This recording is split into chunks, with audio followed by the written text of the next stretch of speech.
Between the 1700s and 1800s, Russian peasant families faced winters that weren't seasons. They were sieges lasting half a year, -50 degrees, 10 feet of snow, complete isolation, your modern heated home. The pipes would explode like cannons. The walls would bleed warmth faster than you could burn fuel. The foundation would crack under pressure that could bend steel. But these builders, armed with nothing but an axe and knowledge passed down through blood, they created homes that stayed warm from a single daily fire. Here's how people actually survived the Russian winter. Before we dive in, if these bedtime history stories are your thing, a like helps more than you'd think. And I'm genuinely curious about something. Where are you right now? Like physically? Drop your location and current time in the comments. Last video had someone from Brisbane saying good morning, while someone in Boston was saying good night. The whole time zone thing still messes with my head. Alright, let's head back to 1770-something. Trust me, it's going to be quite a ride. But first, get comfortable. Seriously, adjust those pillows. Pull up that blanket. Because where we're going, you're going to want to be cozy. Your eyes open to darkness. Not pitch black. There's a glow. Orange. Warm. Coming from the massive structure that dominates the single room where you, your husband, your 3 children, your husband's parents, and his younger brother all sleep. The Petch. 4 tons of clay and brick, taller than a man, wider than your bed would be if you had one. You don't have a bed. Nobody does. You're lying on boards called palati, wooden planks set up above the stove where the warmth rises and pools like invisible water. Your daughter Anya is pressed against your left side, your son Mikhail against your right. Little Katya is somewhere near your feet, her small body radiating heat like a coal. Your breath doesn't fog. That's how you know the Petch is still working, unlike the frozen hell outside where the wind howls like wolves, where trees crack open from the cold with sounds like musket fire, where the snow has buried the world so deep you can't see the fence posts anymore. The stove. Always the stove. Everything starts and ends with stove. You shift carefully. The palati creak. Anya mumbles something in her sleep. Below you, on the floor, you can hear your mother-in-law's steady breathing. She sleeps on a thin mat of felt with grandfather. The floor is wood, not stone. Cold, but not frozen. The Petch sees to that. Your body aches. 35 years of this, of winters that try to kill you, of summers spent preparing for winters, of springs and autumns that feel like brief gasps of relief between the grinding stones of survival. Your husband Ivan is already moving. You can hear him in the darkness, his footsteps careful and quiet. He knows every board that creaks, every spot that groans under weight. This house, this izba, has been standing for 5 years now, long enough that the logs have settled into each other like old married people who've learned each other's shapes. Fire's low, he whispers. Not to you, to grandfather. From atop the warmest spot on the Petch, where only the eldest get to sleep, comes a grunt. Grandfather doesn't talk much anymore. His joints are so stiff from decades of hard labour that climbing down from his perch would take him the better part of an hour. So he stays up there, ruling the household like a king on a throne made of warm clay, occasionally banging his wooden stick against the side of the Petch when someone displeases him. Right now, the stick stays quiet. The fire being low is nobody's fault. It's just morning. You slide down from the palati carefully. Your feet find the floor. The cold hits through your thin stockings, but it's nothing compared to outside. Out there, the cold would kill you in minutes. In here, it's just uncomfortable. Think about that for a second. The difference between life and death is one wall of logs and some moss.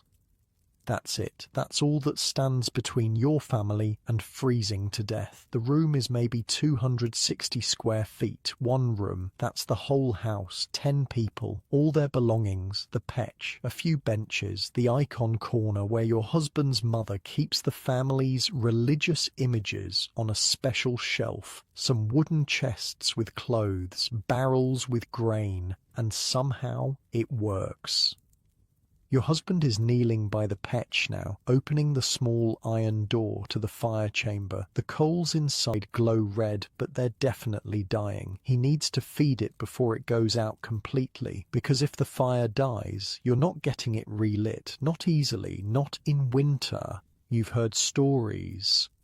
Families whose fires went out, who burned through their wood too fast or got careless or just had bad luck. By the time they realized the fire was truly dead, the house had already started getting cold, really cold, and relighting a fire with frozen hands in a frozen house with frozen kindling is basically impossible. Those families either begged wood and coals from neighbours, assuming they could reach the neighbours through the snow, or they died. Simple as that. "I'll help," you tell Ivan. Your voice comes out scratchy. You slept with your mouth open again. The air in the izba is dry despite the snow outside. The petch drinks moisture from the air like a thirsty animal. He grunts, not rudely, just acknowledgement. He's already placing small pieces of birch bark into the coals. Birch bark is basically magic.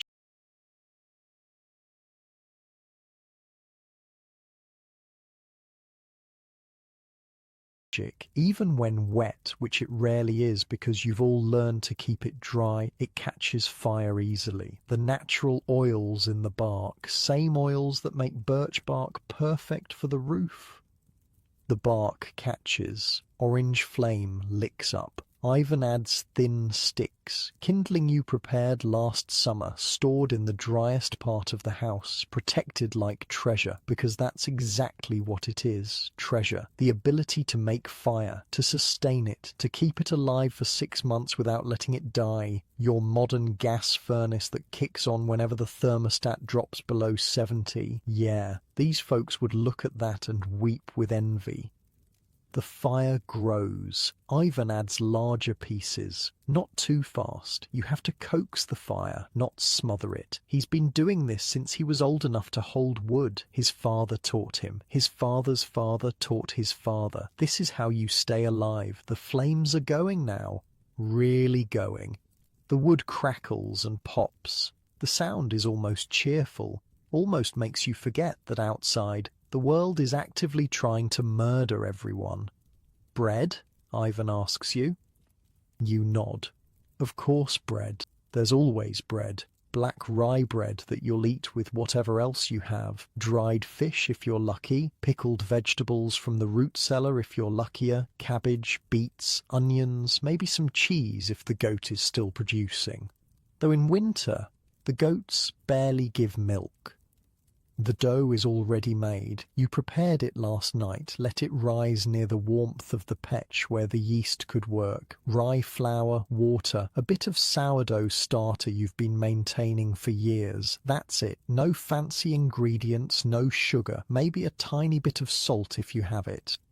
The loaves shaped, waiting. You place them carefully into the petch's baking chamber, not the same chamber where the fire is burning. This is genius right here. The petch has multiple chambers, multiple flue passages. The fire burns in one area, the smoke travels through serpentine channels inside the clay and brick, giving up every bit of its heat before exiting through the chimney, and different parts of the massive structure reach different temperatures. The baking chamber can hit 400 degrees, hot enough to bake bread perfectly, to brown the crust, to fill the izba with a smell that makes your stomach clench with hunger. But the sleeping surface on top, that stays comfortably warm, not hot enough to burn, just warm enough that grandfather can sleep there all night without freezing. One fire, one structure, multiple functions. Heating, cooking, Sleeping, even bathing when you heat water and dump it over yourself while standing near the petch, trying not to splash everyone else because there's nowhere private to bathe. Privacy is a luxury you can't afford when survival requires everyone to cluster around the only heat source. The bread will take about an hour, maybe less. You'll know it's done when you can smell it and when you tap the bottom of a loaf and it sounds hollow. By then, everyone will be awake. The children are stirring now. You can hear Anya shifting on the Pilati. Mikhail is probably already awake but lying still, trying to steal a few more minutes of warmth before he has to get up and face the day. What does a child do in winter when going outside means dying? When there's no school, no town to visit, no friends to see because everyone is trapped in their own izbas, fighting their own battles with the cold? They help. That's what they do. Even the little ones. There's always work, always tasks, spinning wool into thread, mending clothes, helping prepare food, watching the younger children, feeding the animals in the barn, assuming the animals survived this long into winter, assuming you had animals in the first place. This isn't childhood like you know it. This is survival training that starts the moment you can walk. Katya, your youngest at 5, climbs down from the Pilati by herself now. She's learned careful steps, slow movements, one hand always gripping something. Falls can mean injuries, and injuries in winter can mean death because there's no doctor, no medicine, nothing but hope and prayer and maybe some herbs your mother-in-law knows about. Mama, Katya says quietly. She knows not to be loud. Grandfather's stick. Yes, little one. I'm hungry. Of course she is. You're all hungry. Winter is hunger. Your body burns through calories trying to stay warm. The cold leeches energy from you like a thief. You eat and eat and eat, and still you're hungry because your body knows deep in its bones that you need every scrap of fat and fuel to survive until spring. Bread is coming, you tell her. Go sit by the stove. Warm your hands. She toddles over. The petch is so massive she looks tiny next to it. 4 tons, 4,000 pounds of clay and brick and stone, taking up maybe a quarter of the entire room. Some people think that's wasteful. Why give up so much space to a stove? Those people don't understand. The petch isn't just a stove. It's the heart of the house, the soul of it. The difference between life and death. Ivan closes the fire chamber door, the iron damper, heavy, 50 pounds at least, maybe more. Once the door is closed and the damper is positioned right, the heat gets trapped inside the massive clay structure. The petch becomes a heat battery, storing warmth, radiating it slowly, steadily for the next 24 hours. 1 burn per day, that's all it takes. 1 fire in the morning. Feed it properly, let it burn for a few hours, then close the damper and let the thermal mass do its job. Your modern furnace runs constantly, burning gas or oil all day and night, and it still can't keep your house as consistently warm as the petch keeps this izba. Think about that. Ancient technology, clay and brick and knowledge, outperforming modern engineering. The smell of baking bread is getting stronger now. Your stomach makes an audible sound. Mikhail laughs from the Pilati. He's 11, old enough to think hunger is funny when he knows food is coming. Your mother-in-law is up now too. She moves slowly. Her joints are probably worse than grandfather's, but she never complains. Complaining doesn't change anything. She makes her way to the water bucket, dips a wooden cup. Drinks. The water is cold, but not frozen. Another miracle of the petch. Even the corner of the room where the water bucket sits stays just above freezing because the whole izba is one interconnected system, and the petch pumps out so much heat that nowhere inside gets truly cold. Outside, though, -50. 10 feet of snow, wind that could strip the skin off your face. The children are all down now, gathering near the petch like moths to flame. Anya helps her grandmother. Mikhail is supposed to be doing something. You can't remember what. Probably checking on the grain stores or making sure the mice haven't gotten into anything. Katya is just existing, being 5, trying to stay warm and wait for bread. Ivan is checking the chimney drawer, making sure smoke is escaping properly. If the chimney gets blocked by snow or ice, the smoke backs up into the izba and you have a choice. Go outside and possibly freeze to death clearing the chimney, or stay inside and suffocate. Some choice. Chimney's good, he says, relief in his voice. Every morning it's a concern. Every morning it could be the morning something goes wrong. But not today. Today the chimney is clear, the fire is burning, the bread is baking, the petch is doing its job, your family is alive for another day, you're alive. That's the goal. That's always the goal. Survive, make it to spring, see the snow melt, watch the trees wake up, feel warmth that doesn't come from burning wood. You're standing near the petch now, your hands extended toward the radiant heat. The clay is warm to the touch, not hot enough to burn, but warm enough that it feels like the embrace of something alive and caring. This is why they built it this way, not just because it works, because it works perfectly. Because their ancestors figured out, through trial and error and probably a lot of frozen bodies, exactly how to build a structure that could keep a family alive through a Russian winter. 4 tons of thermal mass, 8 to 12-inch thick walls inside the petch made from a precise mixture of clay and sand and chopped straw. The straw binds the clay together and creates tiny air pockets that actually improve the insulation. Every detail matters. Every measurement has a reason.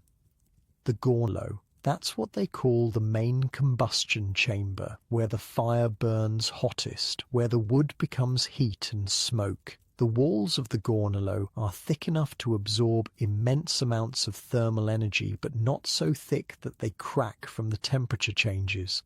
The whole thing is an engineering marvel that most people don't appreciate because, well, it's just a stove, right? Wrong.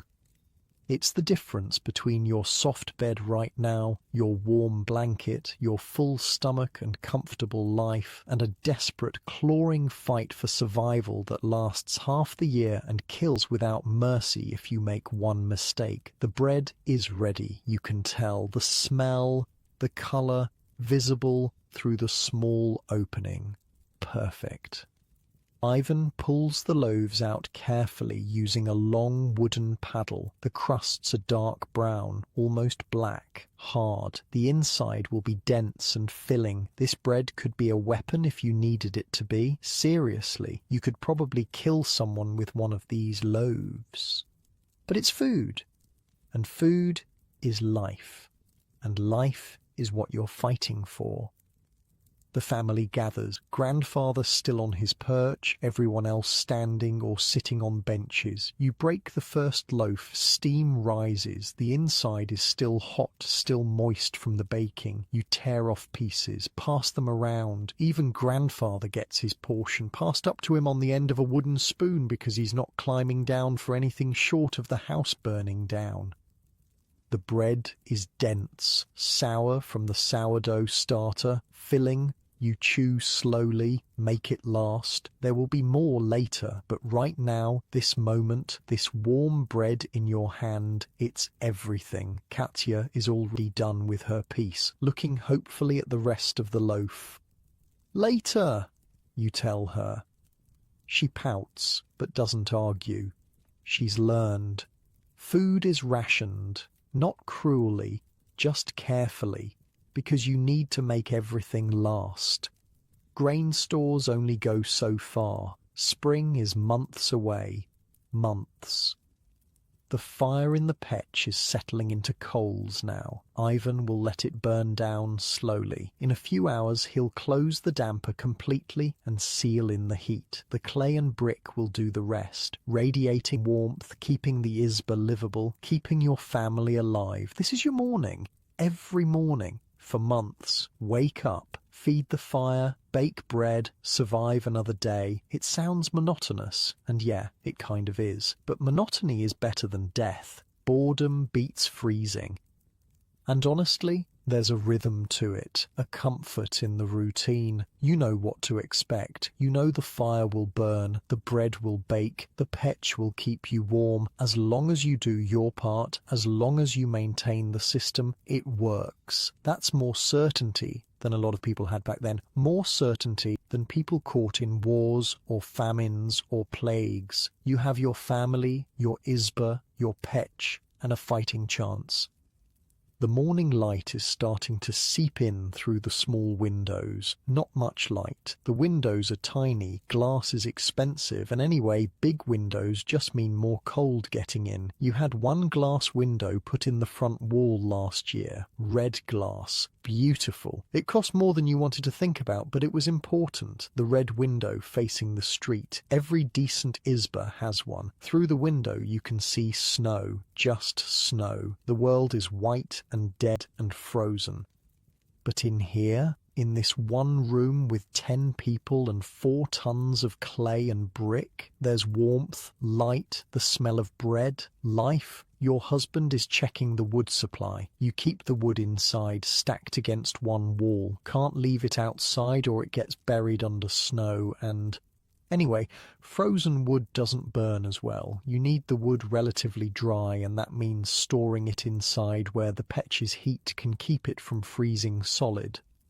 We're good for another week, Ivan says. Maybe 2 if we're careful. You nod. After that, someone will need to go to the woodshed, brave the cold, load up a sled, drag it back. It's dangerous. People have frozen to death doing exactly that. Got disoriented in the snow, couldn't find their way back, died within sight of their own homes. But it has to be done. No wood, no fire, no life.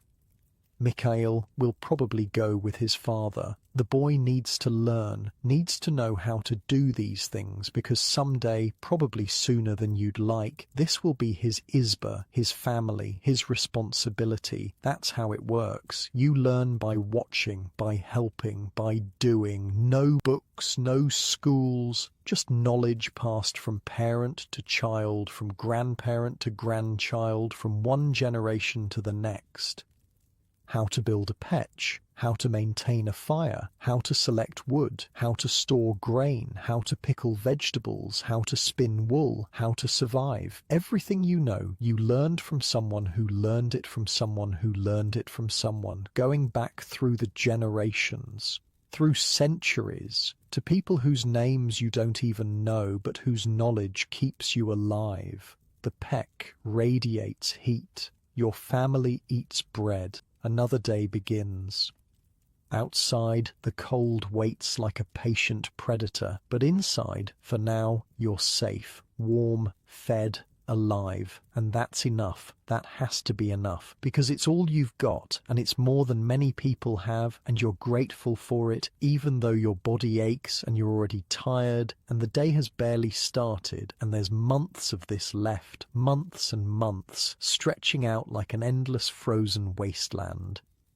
But you've done this before. You'll do it again. This is what survival looks like. Not heroic, not glamorous, just persistent, just waking up every day and doing what needs to be done and trusting that the petch will work and the fire will burn and somehow you'll make it to spring.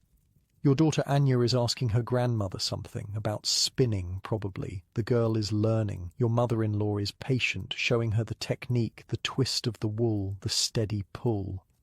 This is the other survival, the one that's not about cold or hunger. This is about knowledge, about skills, about making sure the next generation knows what to do, because someday you'll be the one on top of the petch. Someday Anya will be the mother feeding the fire, Someday, Mikhail will be the father checking the wood supply and teaching his own son how to survive a Russian winter. The cycle continues, has to continue, because if the knowledge dies, the people die. Simple as that.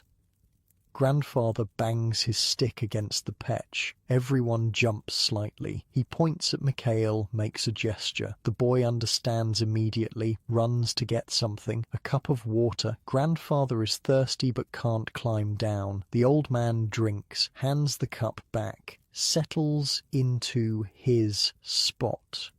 He'll probably sleep again soon. When you're that old, that stiff, sleep is about all there is. Sleep and warmth.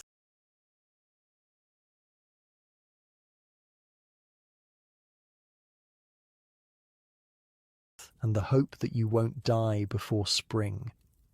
Morbid, maybe, but it's real. Death is real. It's always close in winter. You can feel it outside the walls, pressing against the logs, looking for a way in. The petch keeps it out. The petch and the moss between the logs and the roof above and the foundation below and all the careful, deliberate engineering that went into building this izba. You think about the men who built this place, who selected the trees, who cut them in the depths of winter when the sap was down and the wood was densest, who carved the joints by hand with just an axe, who packed the moss between the logs, who built the petch brick by brick, knowing that if they got it wrong, people would die. That's pressure. That's real stakes. Build it right or kill someone's family. No second chances. No room for error. And they got it right. They got it so right that 5 years later you're standing here, warm and alive, eating bread baked in their masterpiece. The petch always comes back to the petch, the heart of the house, the soul of survival. 4 tons of clay and brick that love you more faithfully than any person ever could, because it never fails, never complains, never demands, just does its job, day after day, week after week, month after month, burning wood, storing heat, radiating warmth, keeping you alive. You rest your hand on the warm clay, feel the heat seeping into your palm. Thank you, you think, to the petch, to the builders, to the ancestors who figured this out, to everyone and everything that makes survival possible. Outside, the wind picks up. You can hear it howling, can hear the snow being thrown against the walls, can hear the trees cracking in the forest like gunshots. But in here, you're warm, you're fed, you're alive, and for now, for today, that's everything. The petch under your hand is warm, solid, reliable, but it wasn't always here. Let me take you back 5 years ago, before this house existed, before the petch kept your family alive, back to when it was just an idea and a lot of anxiety. You remember when they built this petch. The memory is clear because you thought for sure the whole thing was going to collapse and kill someone. It didn't, obviously. You're standing here now, but back then you weren't so sure. The master craftsman's name was Pyotr. Old guy, maybe 60, which back then meant ancient, missing 2 fingers on his left hand from some accident he never talked about, had a beard down to his chest and eyes that looked right through you like he could see the quality of your soul.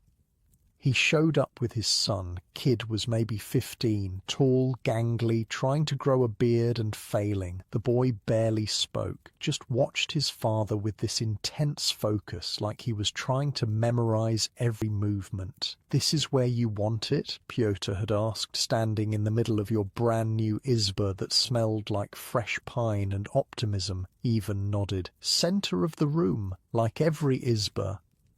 "Every izba," Pyotr repeated, not agreeing, just stating a fact. Then he looked around, calculating something in his head. You could practically see him doing math. "You got 10 people living here?" "Eventually. Right now, just 6. 10, Pyotr said firmly. "You'll have 10, they always do. You need a petch for 10 people. Big one."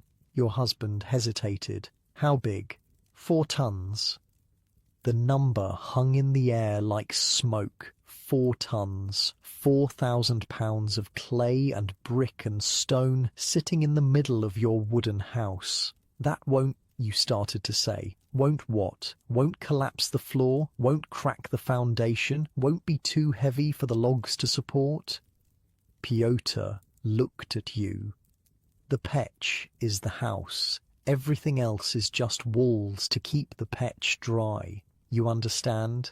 If I build this right, you live. If I build this wrong, you die. There is no in-between. Well, that was reassuring. He walked around the space where the petch would go, paced it off, muttered numbers. His son followed behind him like a shadow, watching, learning. The kid had a wax tablet and was making marks on it. Notes, measurements, knowledge being passed from father to son, the same way it had been passed for who knows how many generations. Your foundation stones good? Pyotr asked. Just placed them last month, Ivan said. 4 big ones. Granite, level. Pyotr grunted, went outside. You followed because honestly, watching a master craftsman work is better than anything else you had to do that day. The man got down on his knees in the dirt, looking at the foundation stones through a gap in the logs. These'll do, he said finally. Foundation moves, petch moves. That's fine. Peck cracks, you die, so we don't let it crack. He stood up, brushed dirt off his knees, looked at his son. Tell me why the petch doesn't crack. The boy swallowed.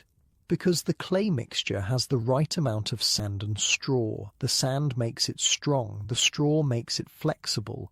Good. What else?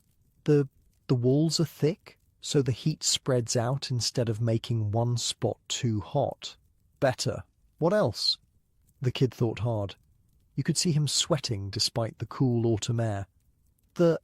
I don't know, father. The base, Pyotr said, not angry, just teaching. The petch sits on its own foundation inside the izba, separate from the house foundation. When the house moves, the petch doesn't move. When the ground freezes and lifts the whole damn house, the petch stays put. Independent, you understand?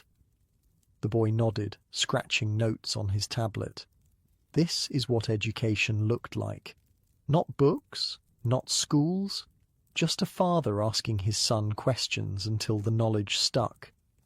Pyotr turned to you and Ivan. I need clay, good clay, not the garbage clay from the riverbank that crumbles when it dries. Real clay, the grey-blue kind from the pit near the old church. You know it? Ivan nodded. Need 2 wagon loads, maybe 3. Need sand, clean sand, not the dirty stuff with rocks and roots. Need straw, lots of straw, chopped fine. Need bricks, I got bricks. Need the special clay for the floor of the gornalo, I got that too. Cost you extra. Of course it did. Everything cost extra, but this was your life, your family's life. You paid. The work took 2 weeks, 2 weeks of watching Pyotr and his son build what looked like a small house inside your house. They started with the base, thick wooden platform reinforced with extra logs underneath because, 4 tons. Then they laid a foundation of stones and brick. Special placement, everything level, everything precise. If the base isn't level, Pyotr explained while working, the whole thing leans. Leans enough, it cracks. Cracks enough, smoke comes into the house instead of going up the chimney. Then you suffocate. Simple, simple, right. Simple, like how falling off a cliff is simple. The clay mixture was the key. You watched them make it. Clay, sand and chopped straw. But not just any ratio. Pyotr had specific measurements, specific techniques. He'd grab a handful of the mixed clay, squeeze it, look at how it held together, then add more sand or more straw or more clay until it was exactly right. Feel this, he told you once, handing you a glob of the mixture. See how it's firm but still has give? That's what you want. Too firm, it cracks when it heats up. Too soft, it doesn't hold its shape. You squeezed it, felt the texture, the straw fibers running through it like tiny bones, the sand giving it grit, the clay binding it all together.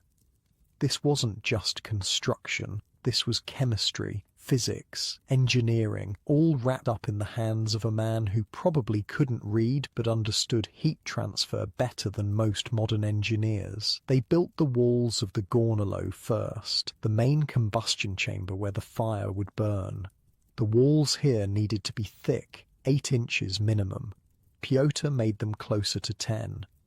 "This is where it gets hottest," he said, smoothing clay with his damaged hand like the missing fingers didn't matter. "These walls see 1,000 degrees, maybe more. They need to absorb that heat without breaking. Thick walls absorb heat slowly. Spread it out. Keep everything from getting too stressed."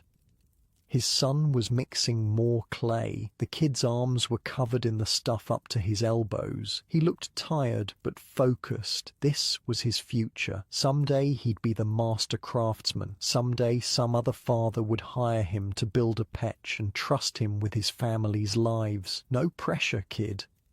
The gornalo took shape over 3 days. Pyotr built it in layers, mix the clay, pack it, let it set for a few hours, add another layer, pack it, set, layer after layer until the walls were thick enough to hold back hell itself. Then came the clever part, the serpentine passages.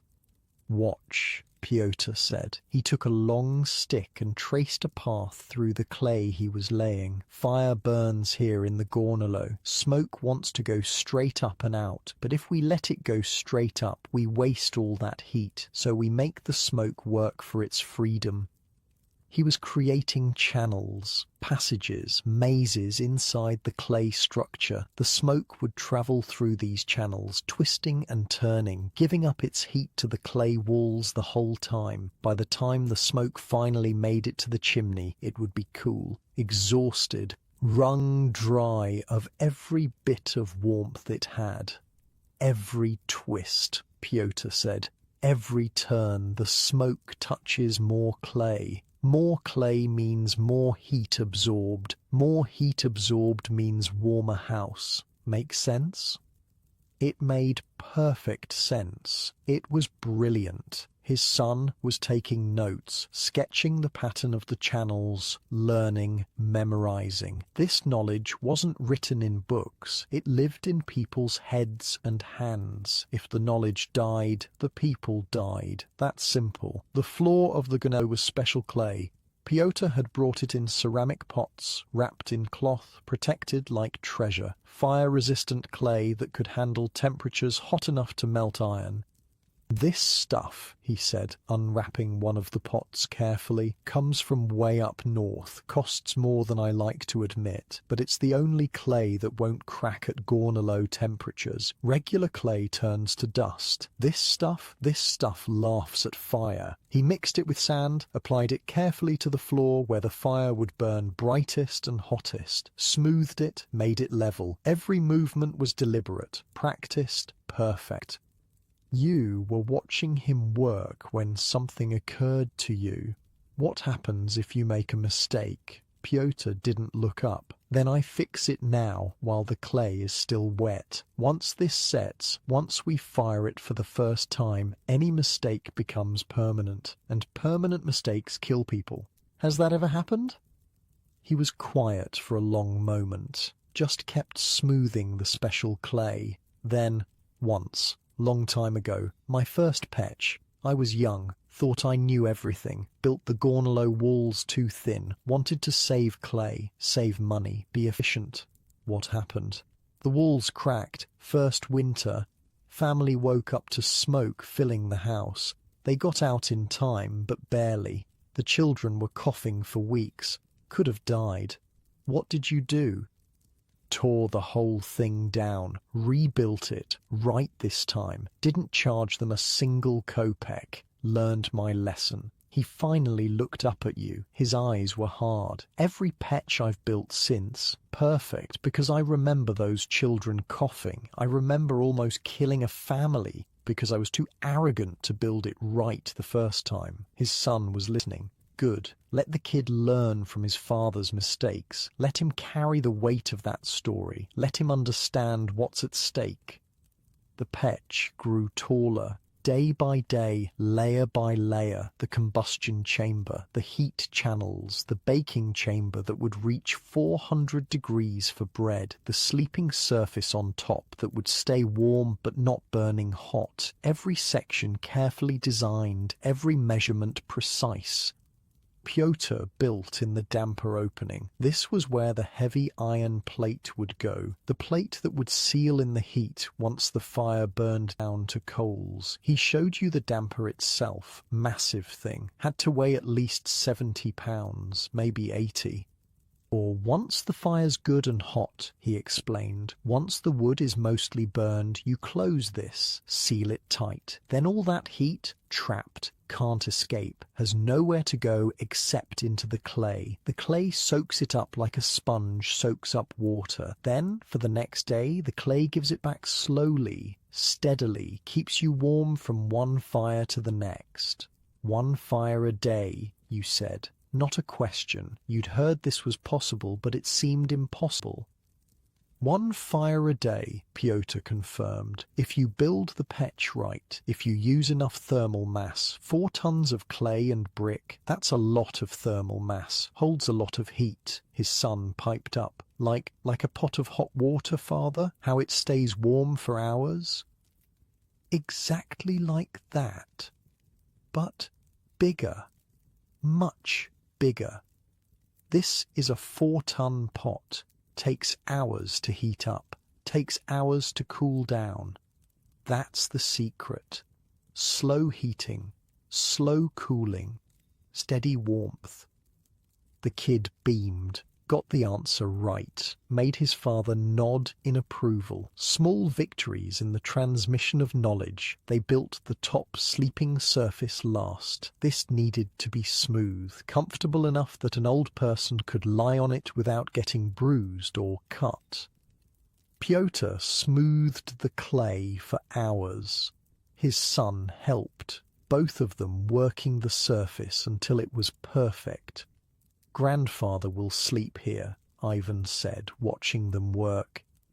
Everyone wants to sleep here, Pyotr said. Warmest spot in the house. But yeah, grandfather gets it. That's how it works. You survive long enough to be the eldest, you earn the warm spot. Fair trade for decades of hard labour. When the petch was finally finished, it looked like a sleeping giant.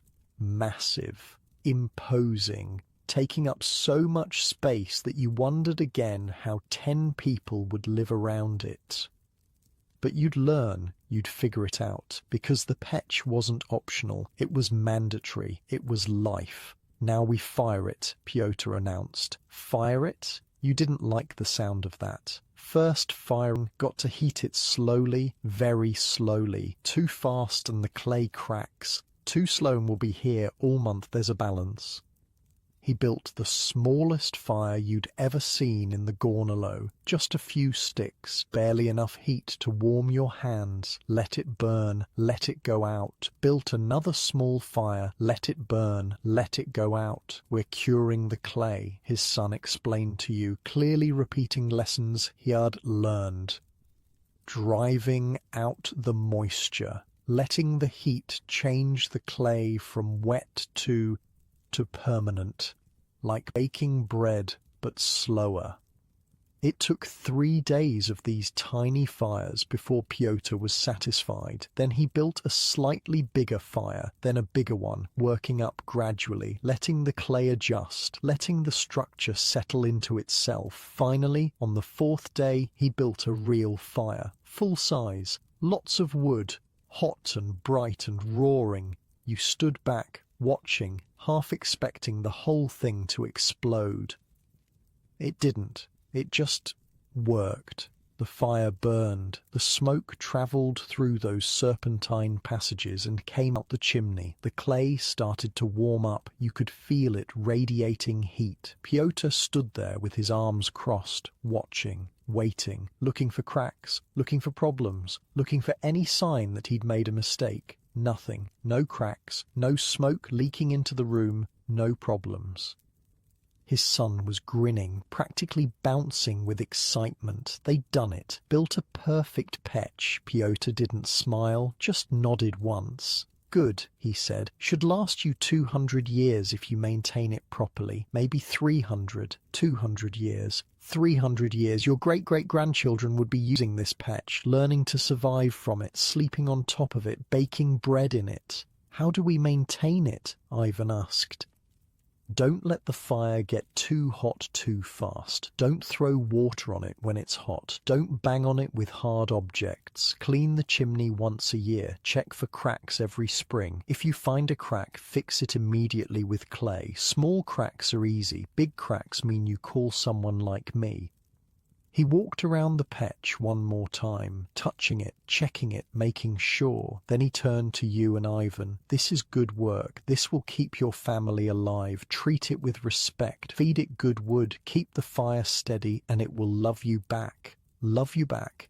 That was an odd way to put it. But he was right. The petch did love you. Love you in the only way an object could.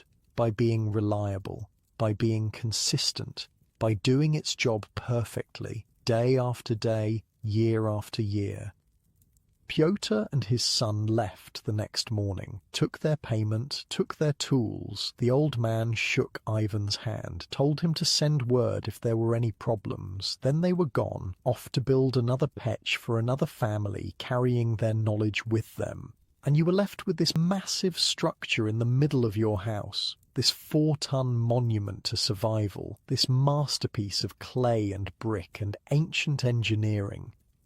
That first winter you learned to trust it, learned its rhythms, how long to burn the fire, when to close the damper, how to use the different temperature zones, where to place bread for baking, where to heat water, where to dry clothes. The petch became part of the family. More than furniture, more than just a tool, it was alive in its own way, breathing heat, holding warmth, protecting you from the cold that wanted to kill you. 5 years later, standing here with your hand on the warm clay, you think about Pyotr, wonder if he's still alive, wonder how many other families are surviving right now, because he knew exactly how to mix clay and sand and straw. The petch radiates steady warmth, exactly as designed, exactly as promised. 200 years, he said, maybe 300. You believe him. The clay under your hand is warm, alive with trapped heat, with captured fire.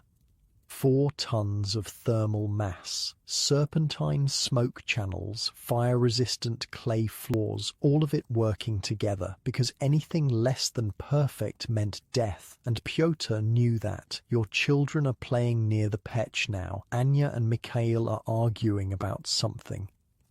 Katya is just warm and content, leaning against the clay, like it's a friendly giant. They don't know about Pyotr's missing fingers or his son's blistered hands, don't know about the 6-day curing process or the special northern clay. They just know they're warm, and that's enough. The fire has burned down to coals now. Ivan is reaching for the damper. Time to seal it. Trap the heat. Let the thermal mass do its magic. He closes the heavy iron plate with a solid thunk. The petch sighs, settles, begins its slow, steady radiation of captured heat. Outside, the wind howls. Winter does what winter does. But in here, you're warm, and that's everything. But the petch didn't arrive in an empty room. It needed walls. Walls that could handle -50 without cracking. Walls that would last centuries. Those walls have a story too. Let me show you how they came to be. The day they started building your izba, you thought the old builder had lost his mind. His name was Grigory, different guy from Pyotr the stove builder. Grigory did the logs, the actual house part, and when you saw him show up with nothing but an axe, you figured this was going to be a disaster. "Where's your saw?" Ivan had asked, looking around for the rest of the tools. Grigory just patted his axe. "Right here. That's an axe." "Yes." "For building a house?" "Yes." Ivan looked at you. You shrugged. What were you going to do? The guy came recommended. Every Isba in the village was built with just an axe. Apparently that's how it worked. Still seemed insane. Grigory's apprentice was his nephew, kid named Dmitri, maybe 17, with the kind of skinny arms that made you wonder if he could even lift a log, let alone cut one. But he carried his own axe, and he had this intense focus, like he was afraid if he blinked he'd miss something important. He was probably right. First thing, Grigory announced, walking around your foundation stones. We need trees, good trees, not garbage trees. Pine or spruce, 12 to 18 inches across, straight. No rot, no major knots, and we cut them in winter. It's autumn, Ivan pointed out. Right. So, we wait. You blinked. Wait? For winter? Wood's different in winter. Sap's down, trees basically asleep. Wood's denser, stronger, dries better, lasts longer. You want an Isba that stands for 200 years? You cut the trees when they're sleeping. Cut them in summer and they'll rot in 20. So you waited. Watched autumn turn to winter, watched the first snows fall, and when the cold really set in, when the forest was frozen and silent, Grigory came back with Dmitri and they went into the woods with their axes. You went with them. Curiosity, also to make sure they actually cut down your trees and didn't just wander off. The forest in winter is a different place, quiet, almost too quiet. Your footsteps crunch in the snow and the sound carries forever. Grigory moved through the trees like he was reading a book, stopping here and there, looking up at candidates, moving on. This one, he finally said, resting his hand on a pine that looked identical to every other pine around it. Why this one? Dmitri asked. Good question. You wanted to know too. Look at the bark. See how tight it is? No splits, no damage. Look at the crown. See how the branches are even? That means the tree grew straight. No fighting for light. And feel this. He scraped away some snow from the base. Trunk's the same width all the way up. That's what we want. Consistent diameter. He stepped back, raised his axe, and started cutting. The sound of an axe biting into frozen wood is sharp, clean. Each hit sent chips flying. Grigory worked in a rhythm, cut from one side, switch, cut from the other side, back and forth, creating a notch that went deeper and deeper into the trunk. Dmitri was doing the same on another tree. His technique was sloppier, more hacking, less precision, but he was learning. Dmitri! Grigory called without stopping his own work. You're swinging too hard. Let the axe do the work. Feel the weight of the head. Guide it. Don't force it. The kid adjusted. His next swings were better, more controlled. The chips he was making were bigger, cleaner. Good, Grigory said. Still chopping. Still in rhythm. Now you're learning. It took maybe 30 minutes to drop the first tree. When it fell, the sound echoed through the forest like thunder. Other trees shook, snow cascaded down from branches, and then silence again. Grigory walked the length of the fallen pine, measuring with his eyes, nodding to himself. This is good. Clean fall. No splitting. Mark this one for base course. They cut 16 trees that day, 16 perfect pines, all roughly the same width, all cut in the depths of winter when the wood was at its best. Then they trimmed the branches and used horses to drag the logs back to your foundation. The logs lay in the snow like sleeping giants. Dmitri was exhausted. You could see it in the way he moved, careful and slow, like his whole body hurt. Cutting is the easy part, Grigory told him, not cruelly, just honest. Now we shape them. Shaping meant debarking first. They used draw knives for this, long blades with handles at both ends. You pull the blade along the log, shaving off bark in long strips. The fresh wood underneath is pale, almost white in the winter light. Bark holds moisture, Grigori explained while working. Moisture means rot. Rot means your house falls down in 10 years instead of 200. So off it comes, all of it.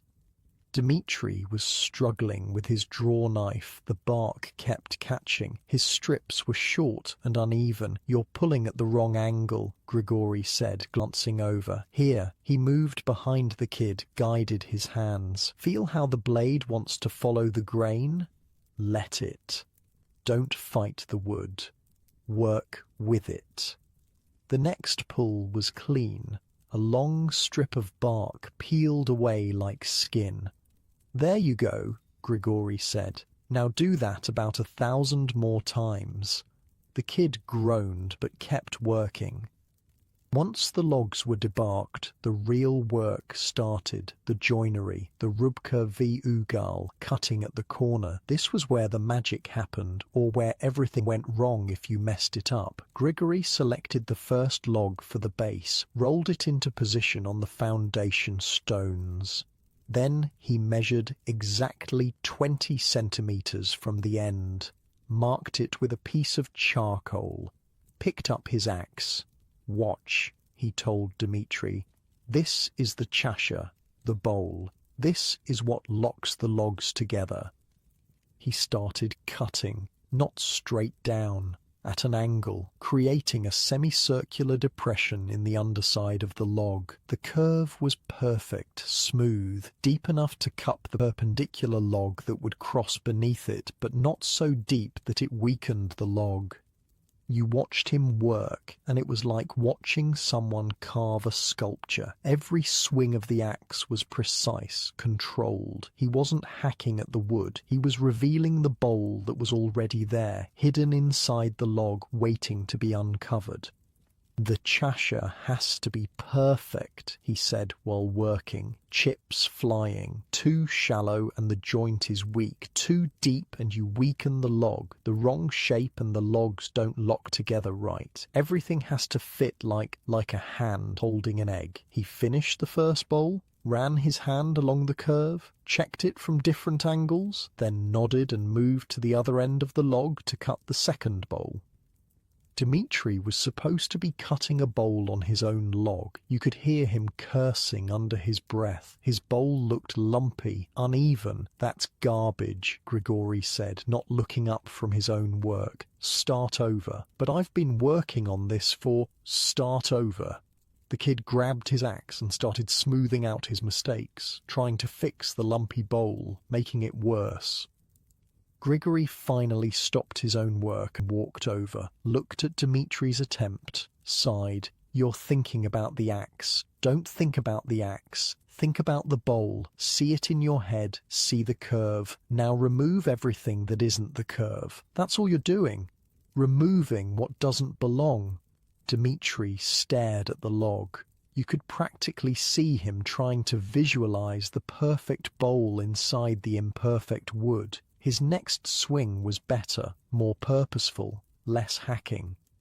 There, Grigori said, now you're seeing it. It took Dmitri 6 tries to cut a bowl that Grigori found acceptable. 6 bowls, 12 hours of work. His hands were blistered, his arms were shaking, but the final bowl was smooth, even, perfect. Good, Grigori said, just that one word, but Dmitri grinned like he'd been given a fortune. They laid the first course of logs, 4 logs forming a square on top of the foundation stones. The bowls locked together at the corners. The fit was so tight you couldn't slide a knife blade between the logs. You literally couldn't. Ivan tried. The blade just stopped. See? Grigori said. That's what we're after. No gaps, no cracks, no way for wind to get through. Arctic wind is mean. It'll find any weakness, any tiny gap, and it'll pour through and freeze you dead, so there are no gaps. Simple. Simple. Right. Simple like how brain surgery is simple. The second course of logs went on top of the first. More bowls, more precise cutting, and here's where it got clever. Each log was custom fit to the log below it. Grigory would roll a log into position, mark where it touched the log underneath, then take it down and carve the underside to match perfectly. This is called scribing, he explained. Every log is different diameter, different slight curve, different character, so every joint is different. You can't just cut the same bowl 20 times and call it good. Each one has to be fitted, matched, made to work with its specific partner. Dmitri was learning this the hard way. His scribed joints kept being slightly off, close but not perfect, and close wasn't good enough. Redo it, Grigory would say again and again, redo it. The kid was getting frustrated. You could see it. Why does it have to be so exact? It's close enough. Grigory stopped working, looked at him. You know what happens to close enough after 5 years of settling? What?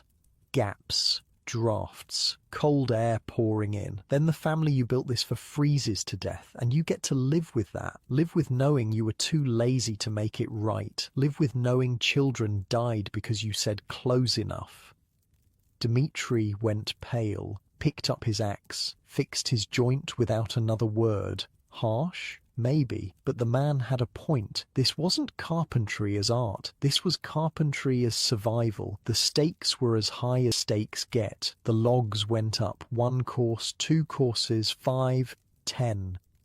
The izba was taking shape. You could see the walls rising, see the space inside forming. It was real now, not just an idea, not just foundation stones and hope. An actual house. At course 12, Grigory did something interesting. He cut the bowls slightly shallower, not much, maybe a centimetre, maybe less. Why? You started to ask. House is going to settle, he said, as the wood dries, as the weight increases, as the seasons change. It's going to compress. The logs are going to squeeze together. If I make every joint perfect right now, they'll be too tight after settling. So I leave a tiny bit of room, just a tiny bit. And when the house settles, the joints get tighter, not looser, tighter. You just stared at him. How do you know how much room to leave? Experience, feel. You do this long enough, you develop a sense for it. Can't teach it, just have to learn it. He glanced at Dmitri. The kid was listening, taking mental notes. You'll get it eventually. After you build 10 or 20 houses, you'll start to feel it too. 10 or 20 houses. That's what it took to master this. 10 or 20 chances to get it right. 10 or 20 families trusting you with their lives. That was 5 years ago. You're standing in the izba now, in year 5. The house has settled. You can see it if you look carefully. The logs are tighter together than they were when Grigory first laid them. The gaps he intentionally left? Gone, squeezed shut by time and weight. You walk over to one of the corner joints, run your hand along it. The fit is incredible. You can't see where one log ends and the next begins, can't feel a seam. You try the knife test again, grab a blade, try to slide it between logs. Can't, won't go, not even a little bit. The house is tight, solid, one piece. But back then, watching Grigory work, you didn't know if it would turn out this way. The walls reached 15 courses, 15 rings of logs, each one precisely fitted, each joint hand-carved to match its specific partner. Not a single nail, not a single metal plate, just wood and the friction between them. The log ends protruded at the corners, stuck out maybe 20 centimetres beyond the joint. Dmitri asked about those. Why leave them long? Why not cut them flush? Because they're gutters, Grigory said. Rain hits the wall, runs down. If the water reaches the joint, it can seep between the logs. But with the ends sticking out, the water runs off before it gets to the joint. The protruding ends shield the actual connection, keep it dry, keep it from rotting. Every detail, every single detail had a reason. Nothing was decorative. Everything was functional. Everything had to be because every mistake could kill someone. The top course went on. The last ring of logs. Grigory stood back, looking at the walls, checking them, walking around, touching joints, testing them. "Good," he finally said. "This is good work." Dmitri sagged with relief. His hands were raw, covered in blisters and cuts. But he'd done it, helped build an izba, learned how to make joints so tight that Arctic wind couldn't find a way through. "What happens now?" Ivan asked. "Now we put on the roof. Then we wait. Let the house settle. 5 years. It'll be fully settled. The logs will dry, shrink slightly. The weight of the roof will compress everything down. And all those joints I cut, they'll get tighter, locked together even harder. The house will actually get stronger as it ages. For the first 5 years anyway. 5 years of settling, of the logs finding their final positions, of the whole structure slowly, gradually compressing into itself like a fist closing. That was 5 years ago. You're standing in the izba now, in year 5. The house has settled. You can see it if you look carefully. The logs are tighter together than they were when Grigory first laid them. The gaps he intentionally left are gone, squeezed shut by time and weight and the natural behavior of wood. You walk over to one of the corner joints, run your hand along it. The fit is incredible. You can't see where one log ends and the next begins, can't feel a seam. The bolts have locked together so perfectly that it's like the logs grew this way, like nature carved these joints, and Grigory just uncovered them. You try the knife test again, grab a blade from the kitchen area, try to slide it between logs, can't, won't go, not even a little bit. The house is tight, solid, monolithic. One piece of wood shaped into a fortress against the cold. Outside, the wind is howling. Temperature is somewhere around -40. Wind chill makes it worse, deadly, fatal within minutes if you're exposed. But in here, the wind might as well not exist. The walls are so tight, so perfectly fitted that the cold can't find a way in. Grigory's joints hold. The protruding ends shed water and snow. The logs themselves, cut in winter when the sap was down, are dense and strong and showing no signs of rot. Your children play near the petch, oblivious to the engineering marvel surrounding them. To them, this is just home, just walls and a roof and a warm place to sleep. They don't know, don't understand, don't realize that every joint was carved by hand, that every bowl was shaped with nothing but an axe and knowledge and the understanding that mistakes equal death. They don't know about Dmitri's blistered hands, about Grigory's patience, about the 6 tries it took to carve one acceptable bowl, about the winter-cut timber and the draw knives and the precise measurements. They just know they're warm, safe, alive, and that's enough. That's the whole point. Ivan is checking one of the upper joints, doing what he does every spring and autumn, looking for cracks, looking for problems, looking for any sign that the house is failing. He finds nothing, never finds anything. Grigory's work is holding, will probably hold for another 195 years, maybe more. "Still tight," Ivan says, running his hand along a joint. You nod. Of course it's tight. Grigory didn't do close enough. He did perfect. Every time, every joint. Because he knew what close enough meant, knew what happened when builders got lazy or rushed or decided good enough was good enough. Children coughing in smoke-filled rooms, families freezing in houses with drafts, deaths that could have been prevented if someone had just taken the time to make it right. Grigory took the time, taught Dmitri to take the time, passed on the knowledge of how to see the bowl inside the log, how to remove everything that isn't the curve, how to fit wood to wood so perfectly that even a knife blade can't find the seam. The house creaks slightly, just settling, just the logs adjusting to the weight above them and the temperature around them. It's not a concerning sound. It's the sound of wood doing what wood does. Flexing, moving, adapting.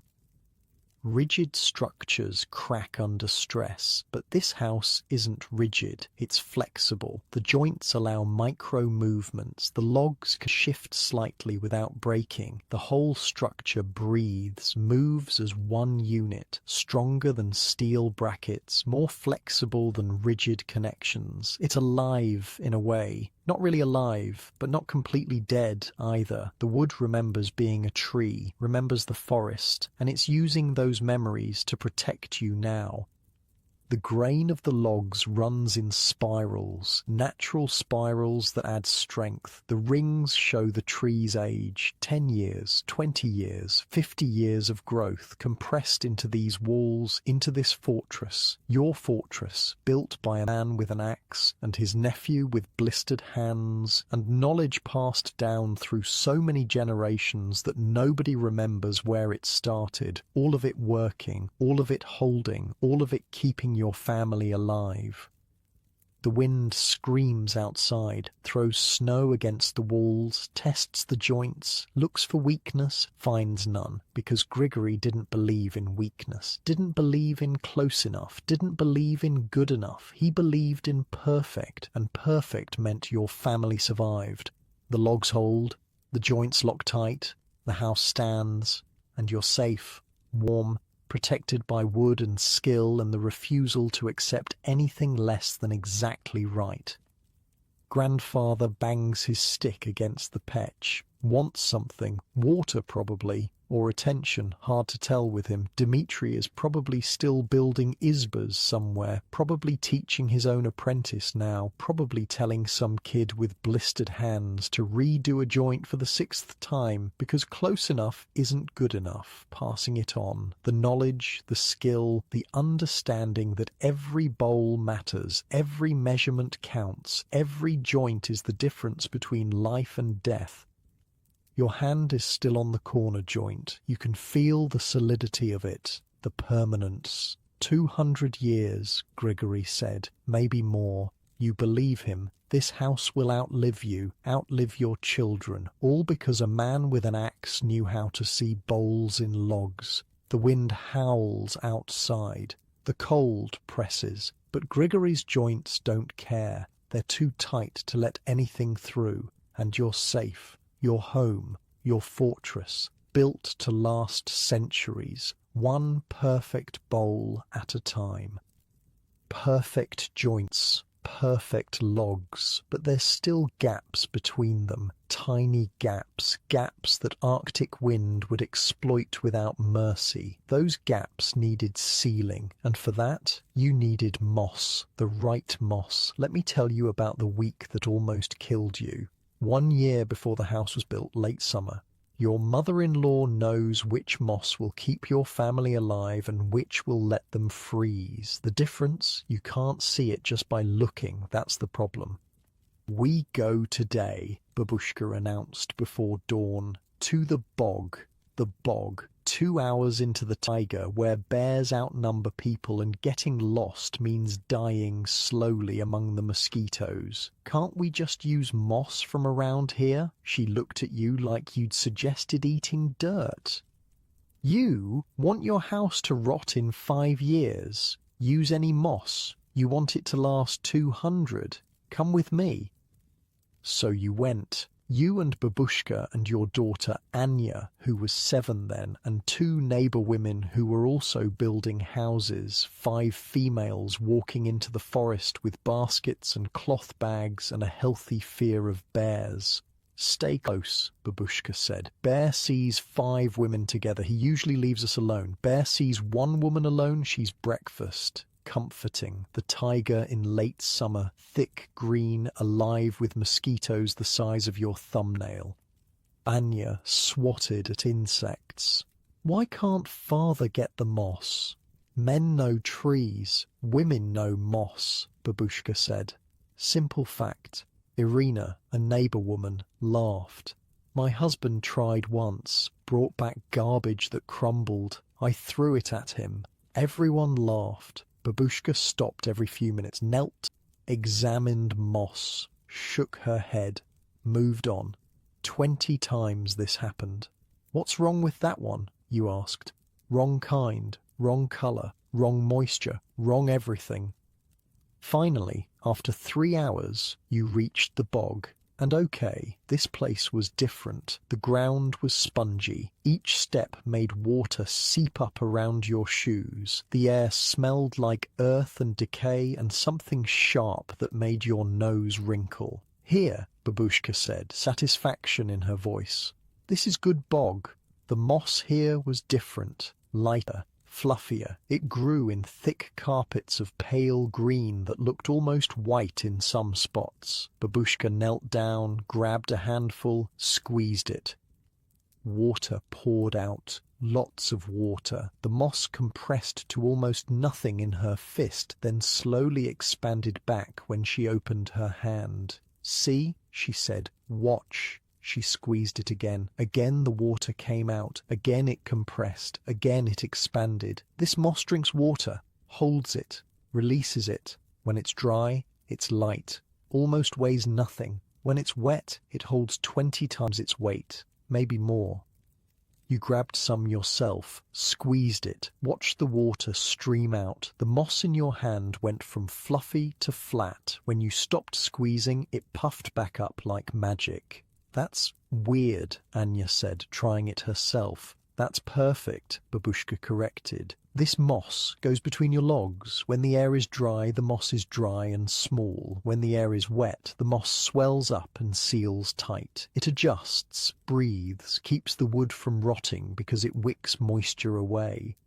She started gathering, pulling up handfuls of the moss, shaking off excess water, putting it in her basket. You copied her, so did the other women, so did Anya, who was actually pretty good at this. Not that moss, Babushka barked at Irina, who'd grabbed a darker patch. That's the wrong kind. See the colour? Too dark. That one doesn't have the right properties. It's all moss. It's all bread too, but rye bread and wheat bread aren't the same thing, are they? Irina grumbled, but moved to a different patch. You were gathering steadily when you noticed something. The moss smelled weird, not bad, just medicinal, sharp, clean. Why does it smell like this? You asked. Phenols, Babushka said. Then, seeing your confused look, antiseptic.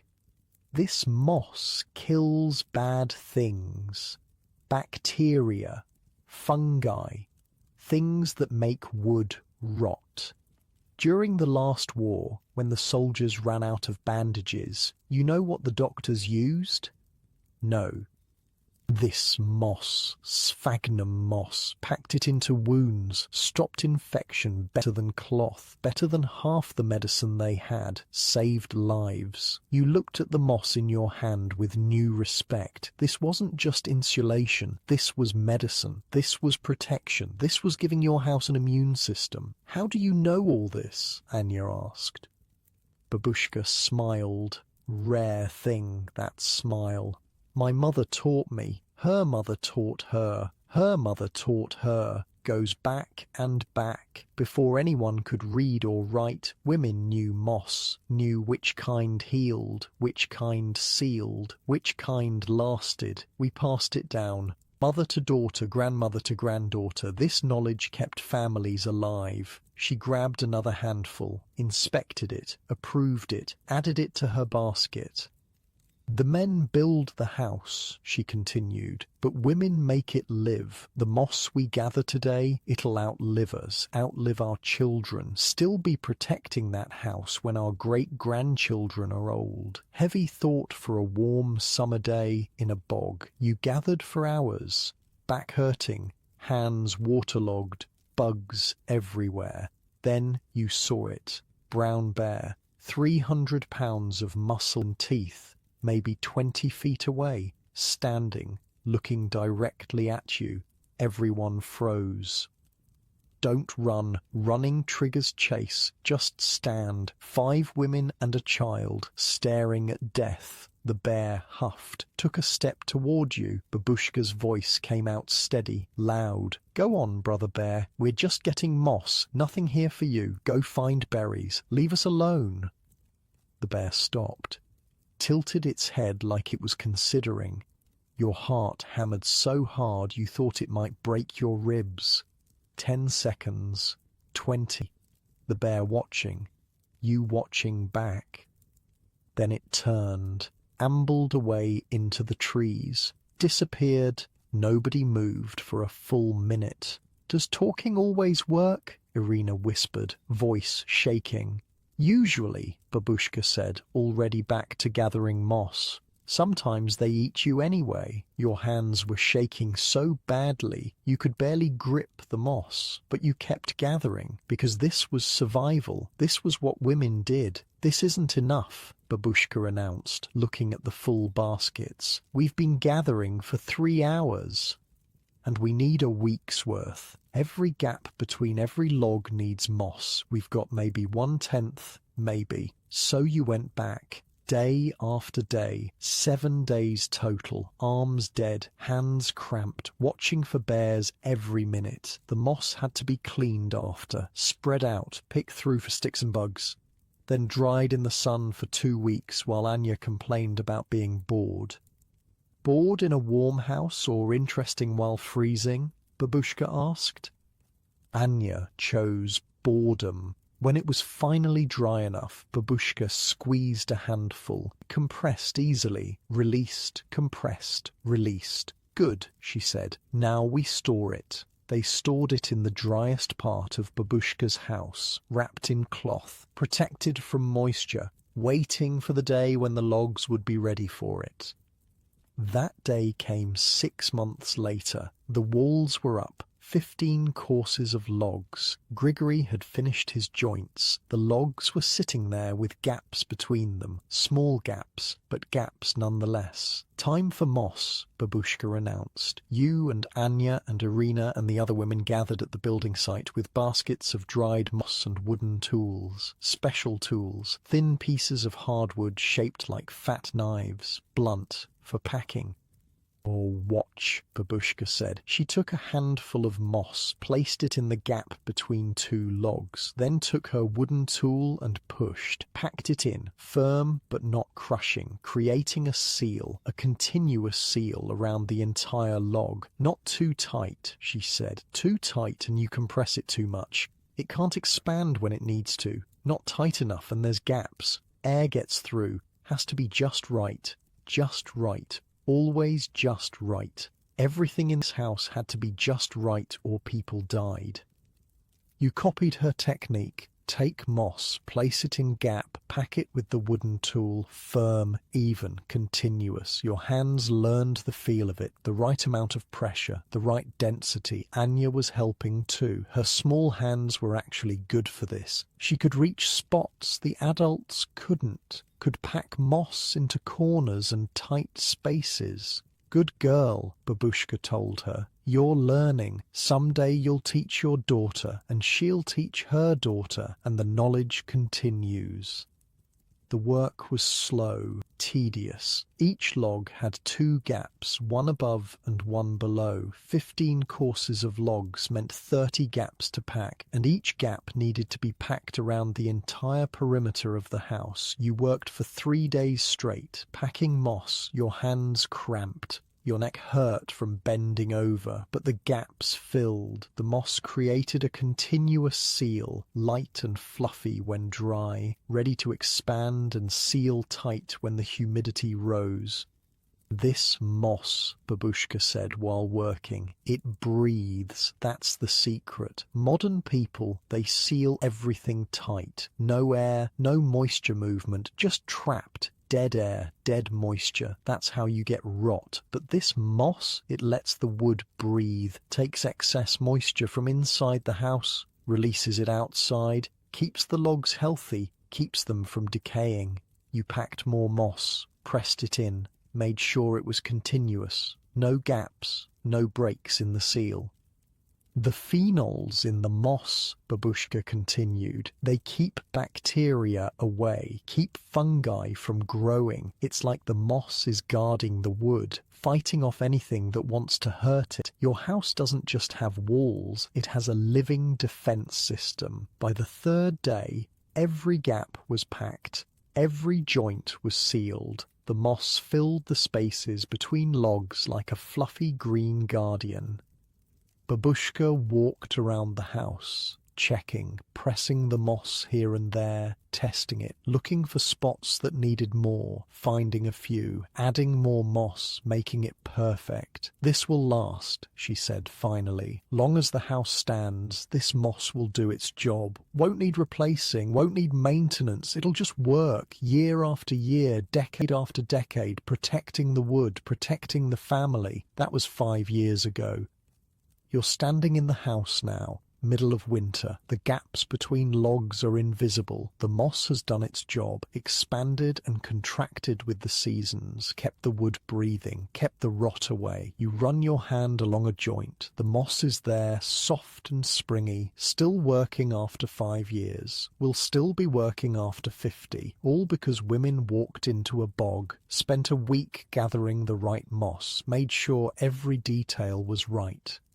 Anya is helping her grandmother with something, spinning wool probably, learning, the chain unbroken. Your hands remember the bog, the smell, the careful packing, the certainty that you were building something that would outlast you. The house breathes around you. The moss facilitates it, keeps everything balanced, keeps the wood healthy. Babushka was right. The men built the house, but the women made it live. The wind presses against the walls, tests the seal, finds none.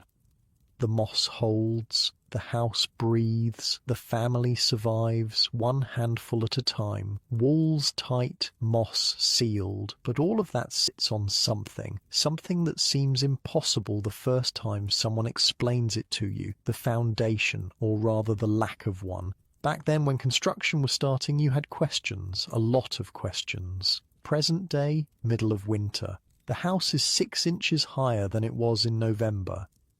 You know, because you've been tracking it. A nail in the door frame, a mark you made, watching it slowly, impossibly rise 6 inches, the entire house, lifted by the frozen ground underneath. Your modern brain says this is insane. Houses don't float. Houses sit on foundations anchored deep into bedrock. Houses stay put. This house doesn't know that.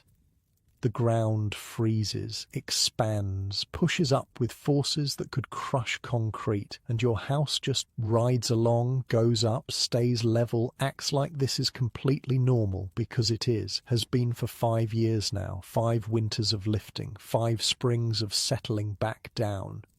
You remember when Grigory first explained this? Remember thinking he'd lost his mind? Ivan opened his mouth, closed it, opened it again. But won't the house just slide around, fall over, something? Nope. How? Because the house floats. Houses don't float. This one does. You were standing there listening to this conversation, and honestly, you were with Ivan. This sounded insane. Your entire home, your family's survival, sitting on a handful of rocks, just sitting there. Nothing anchoring it down, nothing keeping it stable except gravity and hope. Grigory must have seen the panic on your faces, because he sighed and sat down on one of the foundation stones he'd already placed. All right, let me explain this, because I can see you're both about to have a breakdown. He picked up a stick, drew in the dirt. When winter comes, the ground freezes. You know this, but it doesn't just freeze. It expands. Water turns to ice. Ice takes up more space than water. The ground literally lifts up. You following?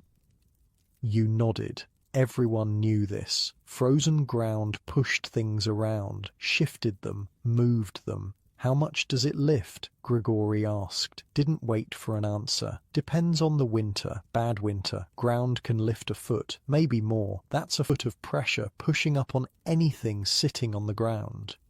He drew more in the dirt. Now, that pressure, it's not gentle. It's not like someone nudging you. It's like, imagine 50,000 pounds pressing on every square foot. More than that sometimes. The ground is trying to crush anything in its way. 50,000 pounds per square foot.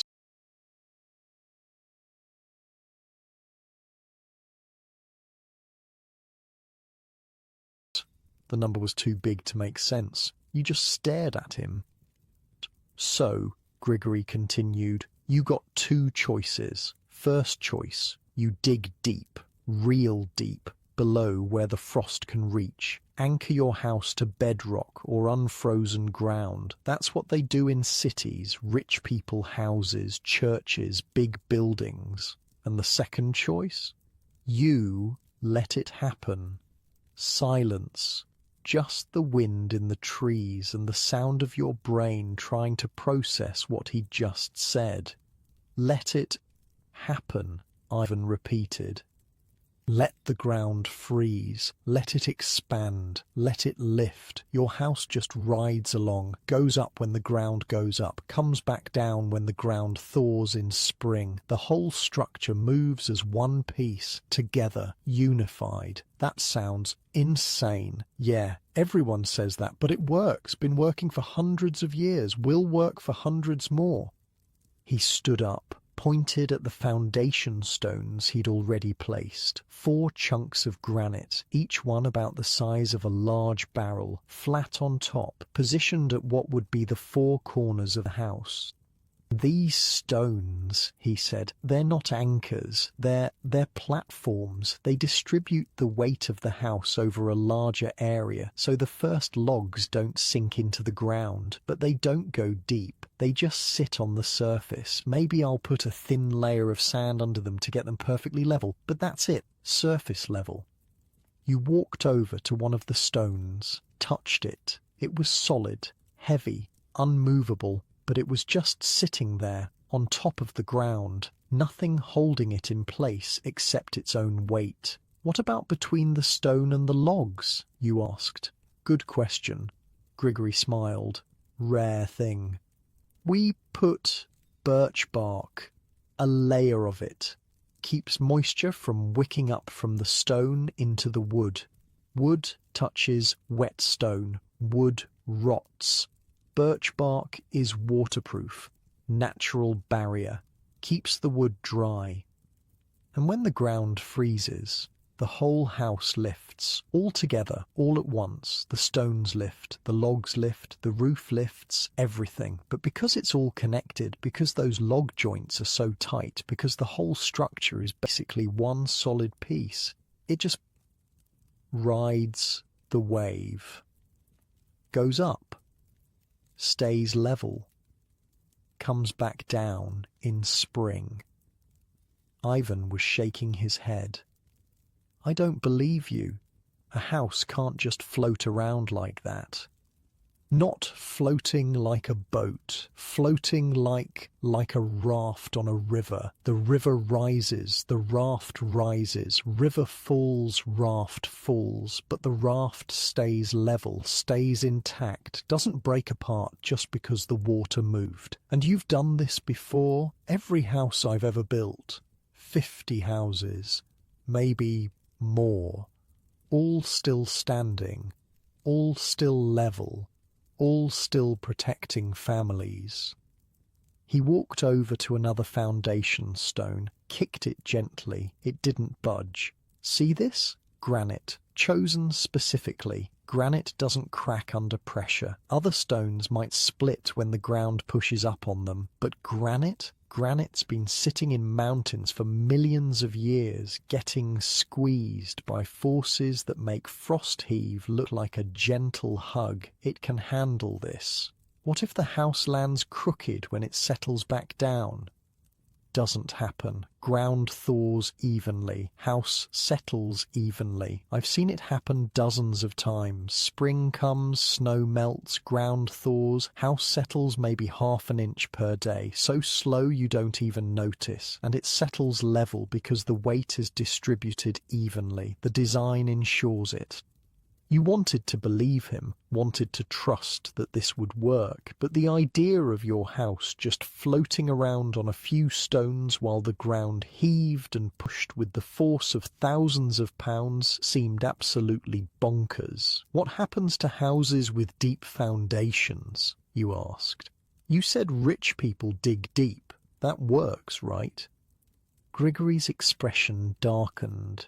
Sometimes, if they dig deep enough and build strong enough, but most people can't afford that, can't afford to dig that deep, can't afford the materials for a foundation that strong, so they try halfway measures, dig down a few feet, pour some concrete, anchor it down, and when the frost heave hits, those foundations crack, concrete splits, stone crumbles, the house above gets pulled apart because half of it is being lifted by the ground and half of it is anchored to broken foundation. I've seen it, seen houses torn in half, walls cracking, roofs collapsing, all because someone tried to hold still against a force you can't fight. He looked at both of you. The secret isn't fighting the ground. The secret is working with it. Let it move. Let your house move with it. Don't resist. Don't anchor. Just float. And people inside, you asked, they can feel this? The house moving? Nope. Movement's too gradual, too slow. You could put a cup of water on a table and it wouldn't spill. Doors still open and close normal. Dishes don't rattle. You wouldn't know it was happening unless you measured the house height every day. And even then, we're talking about inches. Slow inches.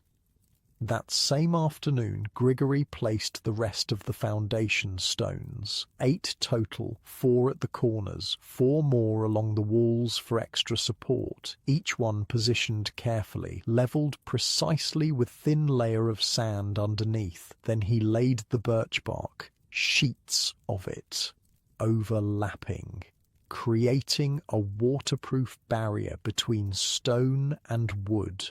The bark was flexible, durable, would last as long as the house lasted. This bark, he said while laying it, it's like a skin, keeps the stone and wood from touching directly, keeps moisture from travelling up. If wood sits on wet stone for years, it rots from the bottom up. The bark prevents that. He smoothed the bark, made sure it covered the entire top surface of each stone. Then he started placing the first course of logs. The massive logs settled onto the bark with a solid sound, weight pressing down, but the stones didn't sink, didn't shift, just held steady, supporting the load. There, Grigory said, standing back. That's your foundation, simple, shallow, completely unanchored, and it'll outlast any deep foundation you could build, because it works with nature instead of fighting it. That was 5 years ago, 5 winters of frost heave, 5 cycles of freezing and thawing. The foundation hasn't failed, not even close. You've watched it happen every year now. Every winter, the ground freezes, the house lifts, maybe 6 inches by February. You mark it on a nail in the doorframe, watch it rise slowly, gradually, 6 inches, pushed up by forces that would crush concrete. But your foundation just rides it, lifts with it, stays level. You can walk around during the worst of winter and everything works. Doors open smooth, nothing cracks, nothing breaks.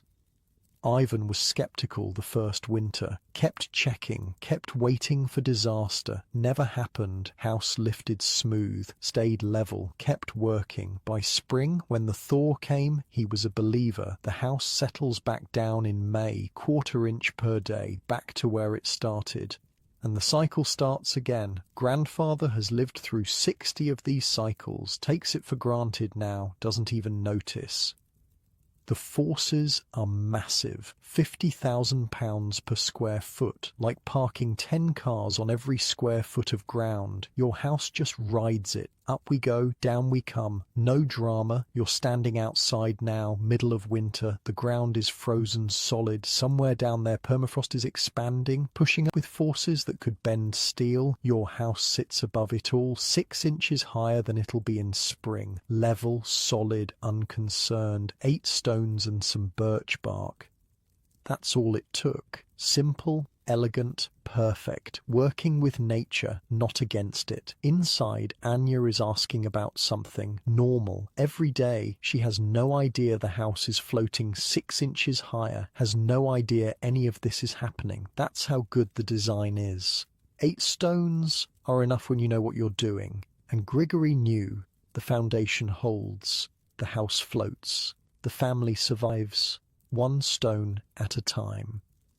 So, floating foundation, tight walls, warm pitch, everything working below and beside you. But above, that's where things got really interesting. That's where a drunk guy and his nervous apprentice created something that sounds impossible. Let me tell you about the roof. The roof guy's name was Stepan, and he showed up drunk. Not falling down drunk, just the kind of drunk where you can tell someone's been drinking but they can still function. He smelled like vodka and wet dog, and he kept humming while he worked. "Is he okay?" you asked Grigory, who was supervising the whole construction. "Stepan? He's fine. Always drinks before doing roofs. Says it steadies his hands." Does it? No idea. But he's never fallen off a roof yet, so who am I to judge? Stepan had an apprentice too, kid named Dmitri, about 19, skinny, nervous, clearly not drunk, which made him the more nervous of the two. "First thing," Stepan announced, climbing onto the log rafters like he was walking on solid ground. "We need bark, lots of bark. Birch bark, best stuff in the world for keeping water out." "How much bark?" Ivan asked. Stepan squinted at the roof, did some math in his head. "All of it. That's not a number." "Sure it is. All. Every piece of birch bark we can find. This roof is big, needs a lot of bark. So you went bark hunting, you and Ivan and young Dmitri and half the village apparently, because word got around that Stepan needed bark and everybody wanted to help, or watch, mostly watch. Birch trees in spring are perfect for harvesting bark. The sap is rising, the bark is loose. You can peel it off in big sheets without hurting the tree too much. Well, you hurt it a little, but the tree usually recovers. Like this, Babushka said, showing you the technique. She made a vertical cut in the bark with a knife, then a horizontal cut at the top and bottom. Then she worked her fingers under the bark and pulled. The bark came off in a sheet, maybe 2 feet long, a foot wide, flexible. You could roll it up like paper. "See?" she said. "Easy. Now we need about 500 of these." 500. Great. The bark collection took 2 days. Your hands got sticky with sap. Your back hurt from bending over. You got yelled at by a squirrel who was apparently very invested in that particular birch tree. But you got the bark, stacks of it, rolled up, stored in a dry place until Stepan was ready for it.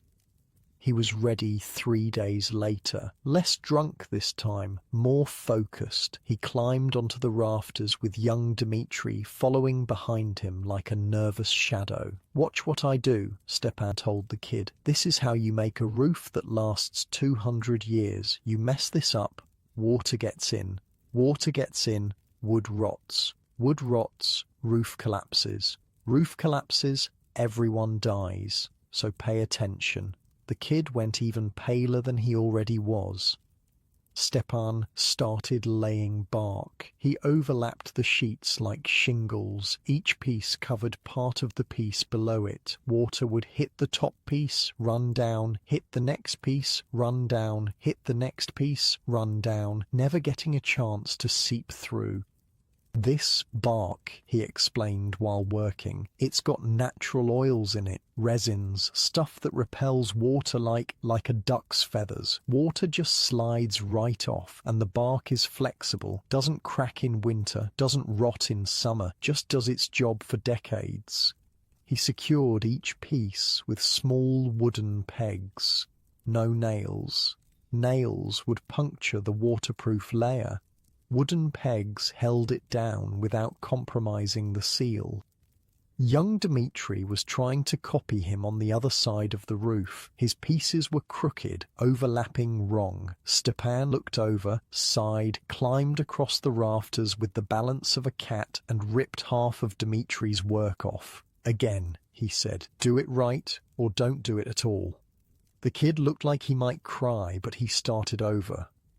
The bark layer took 4 days, every inch of the roof covered, overlapping, sealed, waterproof. Stepan tested it by pouring buckets of water on sections. The water ran off, didn't soak through, didn't pool, just ran down to the edges and dripped off. "Good," he said. "Now for the clay." Oh, the clay. This wasn't the same clay that went into the petch. This was rougher, mixed with chopped straw, mixed with animal hair, anything that would bind it together and give it structure. "The clay does 3 things," Stepan said, mixing a batch in a large wooden trough. "You were helping because apparently everyone helps with everything when building a house. First, it's extra waterproofing. Water gets past the bark somehow. The clay stops it. Second, it's thermal mass. Absorbs heat in summer, releases it in winter, keeps temperature stable. Third, it's a growing medium." Growing medium? For the grass, the sod, top layer. You'll see. He started spreading clay on the bark. Thick layer, maybe 2 inches, maybe 3. He used a wooden tool to smooth it out, make it even. Young Dmitri helped, though his sections were lumpier than Stepan's. "Doesn't have to be perfect," Stepan said. "The sod will hide the lumps. Just needs to be thick enough to hold moisture and support roots." The clay work took another 3 days. Your arms were dead by the end of it. Hauling buckets of clay up to the roof, spreading it, smoothing it, repeat, repeat, repeat. When it was done, the roof looked like it was covered in mud, which it was, but organized mud, purposeful mud. Mud with a job. "Now we wait," Stepan announced. "Let it dry a bit. Not all the way dry, just firm enough that we can walk on it without sinking. Then we bring the sod." Sod. Pieces of meadow, cut out in rectangles, grass and roots and dirt all together. Living tiles. You went with the sod-cutting crew. Turned out cutting sod is an art. You can't just hack at the ground. You need to cut it in specific dimensions, specific thickness. Thick enough to have good roots, thin enough that you can actually carry it. The tool for this looked like a flat shovel, but sharper. You'd mark out a rectangle, maybe a foot wide, maybe 2 feet long, then you'd cut around it, down about 3 inches, then slide the tool under it and lift. If you did it right, you got a perfect piece of sod. Grass on top. Roots and dirt on bottom, intact, ready to transplant. If you did it wrong, the whole thing crumbled into a mess of dirt and dead grass and disappointment. You did it wrong approximately 30 times before you got the hang of it. Anya was actually good at this. Her small size meant she could get better leverage somehow. She'd cut pieces that came up perfect, show them to you with this proud smile. "I'm better at sod than you are, Mama." "Yes, dear, you are." The sod had to be kept alive during transport. Couldn't let the roots dry out. Couldn't let them get too compressed. You wrapped them in wet cloth, loaded them carefully onto a cart, moved them to the building site as quickly as possible. Stepan was waiting on the roof. The clay had firmed up just enough. He took the first piece of sod from you, placed it on the clay, pressed it down gently. The roots made contact with the clay. The grass stayed on top. Perfect, he said. Now about 500 more of these. Why was everything 500 of something? Laying the sod was like doing a giant puzzle. Each piece had to fit against the next piece. No gaps, no overlaps, just a continuous carpet of living grass covering the entire roof. Stepan and young Dmitri worked from the bottom up, laying sod in rows, each row locked against the row above it, the roots intertwined, the grass continued. By the time they finished, you couldn't tell where one piece ended and the next began. It looked like someone had just draped a meadow over your house, because that's basically what they'd done.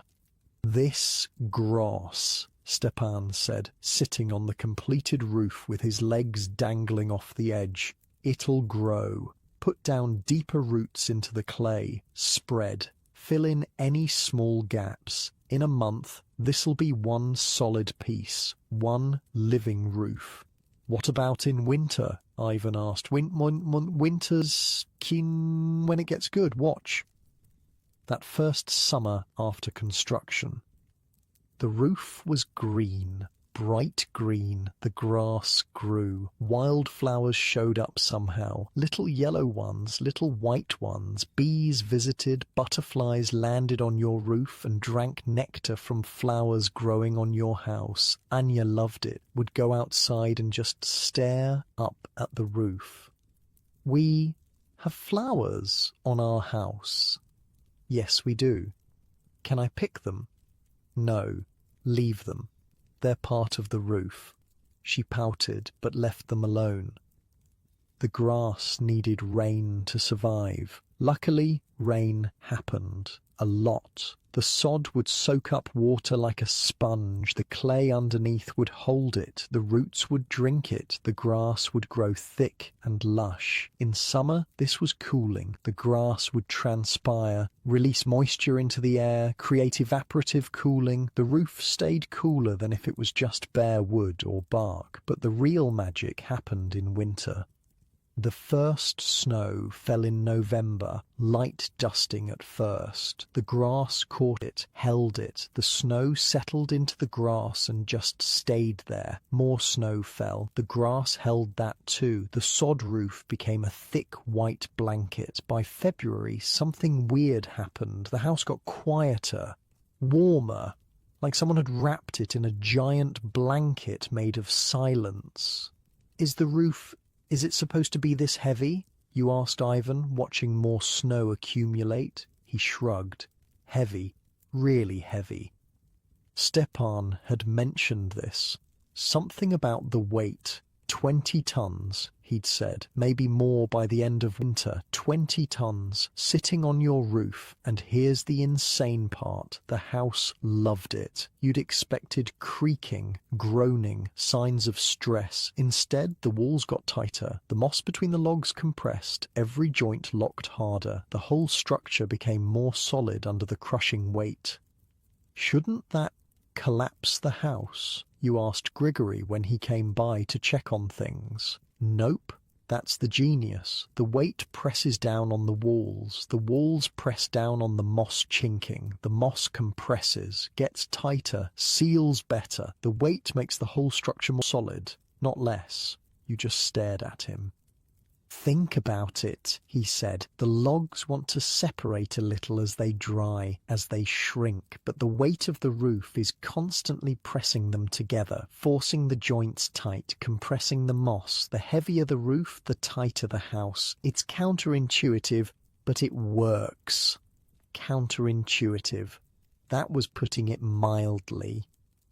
But he was right. The house did feel more solid after that first winter. The walls were tighter. The moss was compressed into a perfect seal. No drafts, no cold spots, just constant, even warmth from the pitch. The snow on the roof acted as insulation. Snow has air pockets in it.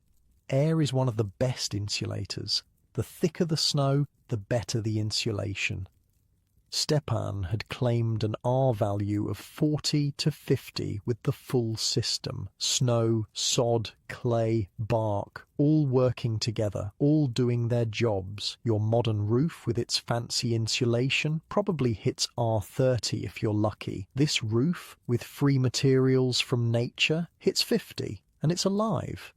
That's the weird part. It's a living roof. The grass grows in summer, dormant in winter. The roots hold everything together. The ecosystem up there has worms and bugs and probably mice. You have mice living in your roof, and that's fine. That's normal. That's how it works. Do the mice get inside? Anya had asked when she learned about this. No, the clay layer keeps them out. They can live in the sod, but they can't get through the clay. And even if they did, the bark would stop them. What if they eat the bark? Mice don't eat bark, at least not birch bark. Tastes bad, has those oils in it. She seemed satisfied with this answer. The roof sits up there now, middle of winter, covered in probably 3 feet of snow. The weight is enormous, but the log rafters support it without complaint. The snow insulates better than anything you could buy. The sod underneath is dormant but alive, waiting for spring. The clay is doing its job. The bark keeps everything dry. 4 layers, simple, effective, working together. When spring comes, the snow will melt, the grass will wake up, the wildflowers will bloom, and your roof will be a meadow again. You're lying in your modern bed now, in your house with the engineered roof. That roof cost thousands, has to be replaced every 20 years. That roof up there on the Isba, built with bark and clay and grass, will last 200 years, costs nothing, and it works better. The pitch radiates warmth. The walls hold tight, the roof presses down with its 20 tons of living insulation, and you're safe, protected by layers of genius, all of it simple, all of it perfect. Stepan probably built 100 roofs like this, teaching nervous apprentices who would grow up to build their own roofs, knowledge passing down, because they worked, because they had to. The roof holds, the snow insulates, the grass waits for spring, and underneath it all, you're warm. Protected by 20 tons of genius, 1 layer at a time, peck, walls, foundation, roof, all the physical pieces working together. But there was something else, something you can't touch, something that might not even be real, something that made all the difference. Back to the beginning, the first night in the new house. The first night in the new house, Babushka did something strange. She took a small piece of bread from dinner, not much, just a crust and a pinch of salt, walked over to the space behind the petch where the shadows gathered thick and nobody liked to go. "Here, grandfather," she said softly to the darkness. "Here's your welcome. Please watch over this house. Please keep us safe." She placed the bread and salt on the floor, then backed away, respectful, like she was in the presence of someone important. "What are you doing?" you whispered. "Feeding the domovoi, the house spirit. Every house has one. If we don't feed him, don't respect him, he'll make our lives miserable." You looked at Ivan. Ivan shrugged. His mother had always done this. He'd grown up with it, thought it was normal. There's a spirit living behind our stove, not just behind the stove, in the house, the walls, the roof, everywhere. He watches everything, sees everything, judges everything. Judges? The work we did, the craftsmanship. If he finds it good, he blesses us. If he finds it shoddy, he curses us. Simple. That night you couldn't sleep, kept thinking about some spirit watching you, judging you, living in your walls. It was creepy, but also, it made a weird kind of sense, because here's what happened over the next few months. Whenever something went wrong, Babushka would blame the domovoi. Whenever something went right, she'd thank him. Tool went missing? Domovoy moved it, food spoiled unexpectedly, Domovoy was displeased, fire burned perfectly, Domovoy was happy. At first you thought it was just superstition, just an old woman's nonsense. Then you started noticing something else. Whenever Ivan did sloppy work around the house, something would go wrong. Not immediately, but within days. A tool would break, a shelf would collapse, something. The domovoy is angry, Babushka would say. Fix your work properly, or he'll make things worse. And Ivan would go back, redo whatever he'd done sloppily. Do it right, do it carefully, do it to the standards that would satisfy an invisible critic living in the walls. After that, things would work fine again. Coincidence? Maybe. Probably.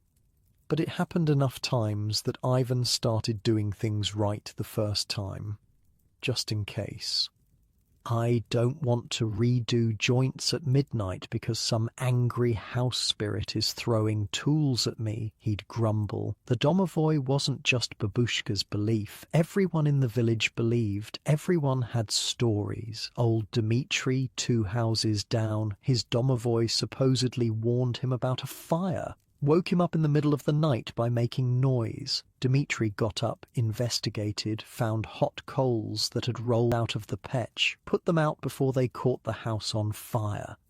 The domovoy saved my life, he'd tell anyone who'd listen. I owe him everything. Was it really a spirit, or was it that Dmitri was a light sleeper and heard something and his brain made up a story to explain it? Who knows, but he believed it, and he left bread and salt behind his stove every week without fail.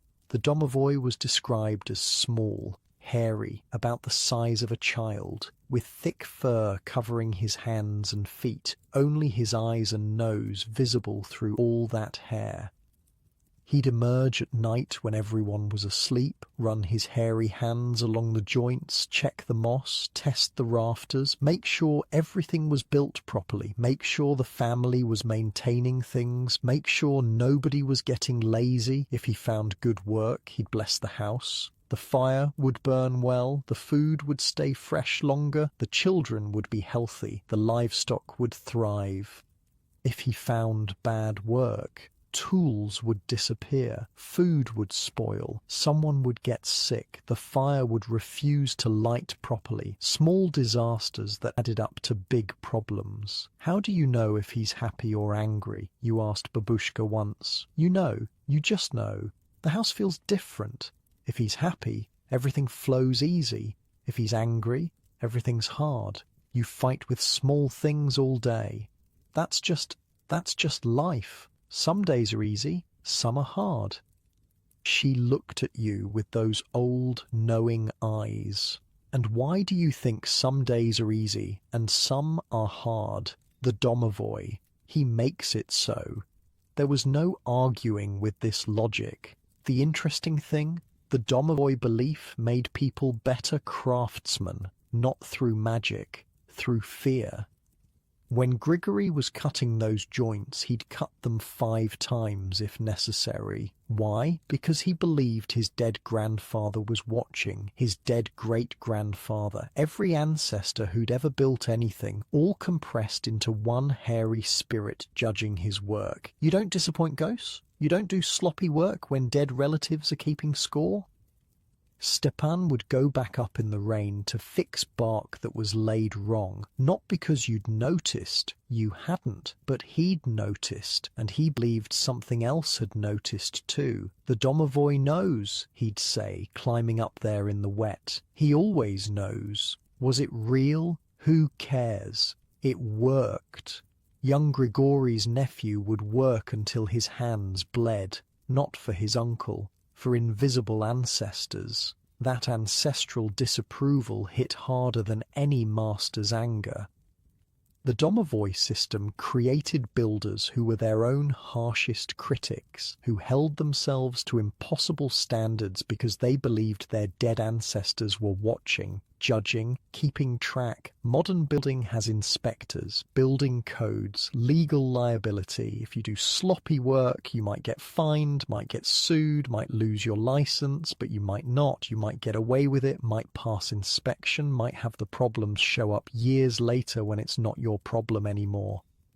The domovoi system, you never get away with it, never, because the spirit knows, always knows, and he lives in the house with the family you built it for. If your work is bad, he'll make their lives hell, and they'll know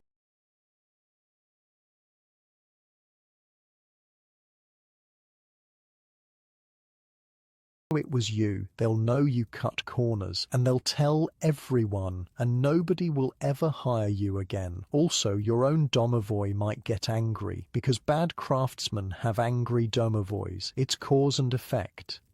Do shoddy work, your domovoi curses you, your life becomes miserable. Everyone knows why. Nobody wants to be near you because your bad luck might spread. It's accountability through supernatural belief, and it worked better than any modern system.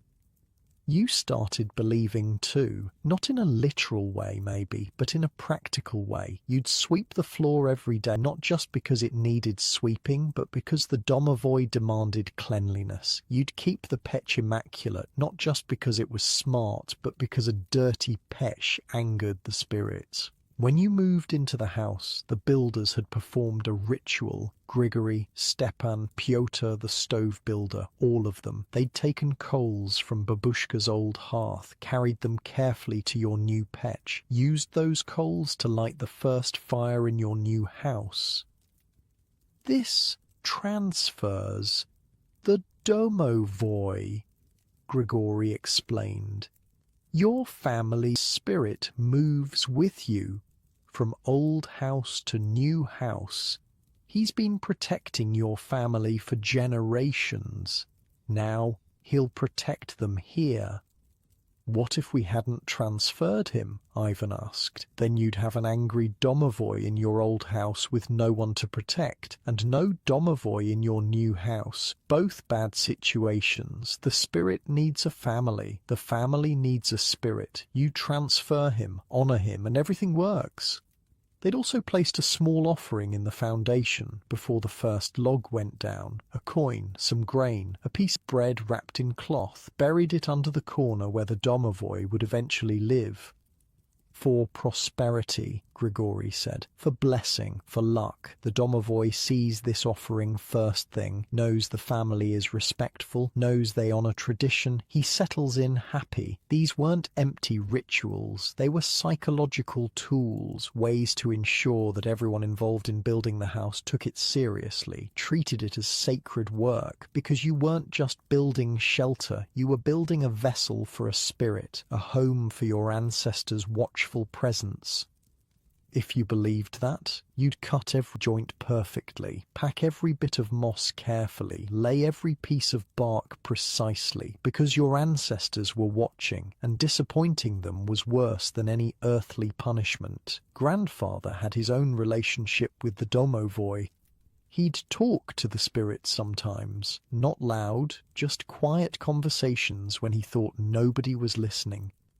"Watch over these children," you heard him say once. "Keep them safe. Keep them warm. They're good children. They deserve protection." He'd been talking to the empty space behind the petch, where the shadows lived, where the domovoi supposedly dwelled. Was he senile, crazy, or was he continuing a tradition that had kept his family alive for generations?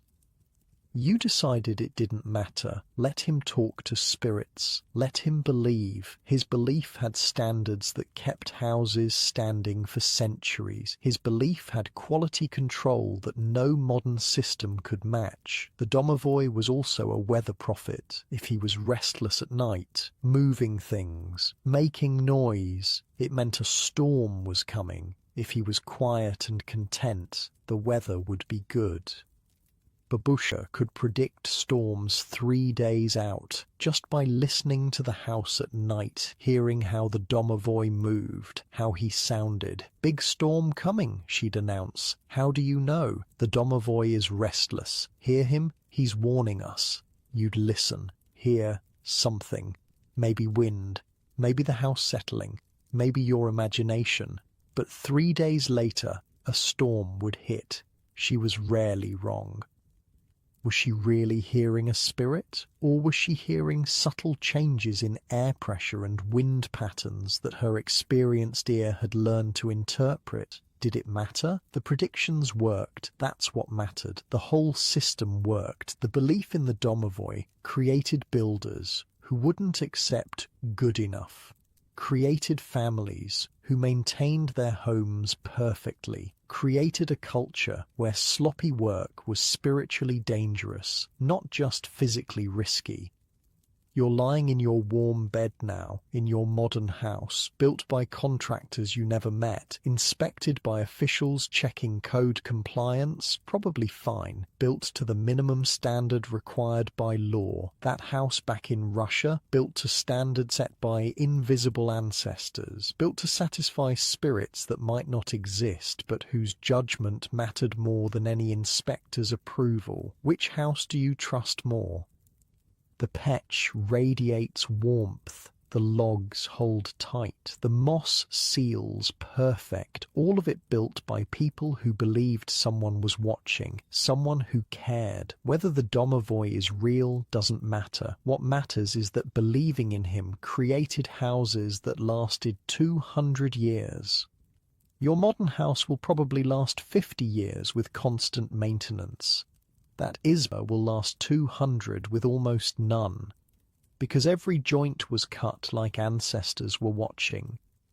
The domovoi sits behind the petch, maybe, probably just mice and shadows and imagination, but also maybe not. You'll never know for sure, but you know this: the people who believed built better houses than the people who didn't, and that's real enough. The house creaks, settles, makes its normal sounds, or maybe that's the domovoi walking his rounds, checking joints, making sure everything's still perfect, making sure the family is still safe. That's his job, has been his job for generations, whether he exists or not. The bread and salt wait behind the petch. Tomorrow they'll be gone, eaten by something. Tomorrow you'll leave more, because that's what you do. That's what keeps the house strong and the family alive. One small offering at a time. One perfect joint at a time. One uncompromising standard at a time. The domovoi approves, the house stands, the family survives, and somewhere ancestors smile. Maybe. There's a corner in the izba that nobody sits in casually, diagonally opposite from the petch, as far from the stove as you can get in a room that's only 260 square feet. The Krasny Ugol, the red corner, though red here means beautiful, not the colour. This is where the icons live. The family's religious images placed on a special shelf called the bosnitsa, small paintings of saints, a cross, whatever spiritual items the family keeps. This corner is sacred. You face it when you pray, you bow toward it when you enter house, if you're being proper about things. Babushka keeps it immaculate, dusts it daily, lights a small oil lamp there sometimes, treats it with more care than she treats most people. Why there? You asked her once. Why that specific corner? Because that's where it goes. Always has, always will. Not a very satisfying answer, but you learn to accept that some things just were because they were. Then one day, maybe 2 years into living in the house, you finally understood why that corner mattered beyond the religious stuff. You were sitting near the petch, warm and comfortable, and you felt it, a gentle movement of air, cool air flowing in from somewhere. Not a draft, not cold, just fresh air moving. You got up, followed the feeling. The air was coming from the red corner, from a small opening near the ceiling, a vent you'd never really paid attention to before, called a dushnik, just a small gap that could be opened or closed with a wooden cover. The air coming through was cold outside air, but it wasn't pouring in like a draft. It was being pulled in, drawn in by something. That something was the petch. Hot air rises. Everyone knows this. The petch, being the warmest point in the room, created an updraft. Hot air going up toward the ceiling. That hot air had to go somewhere. It would circulate along the ceiling, gradually cooling, eventually sinking back down.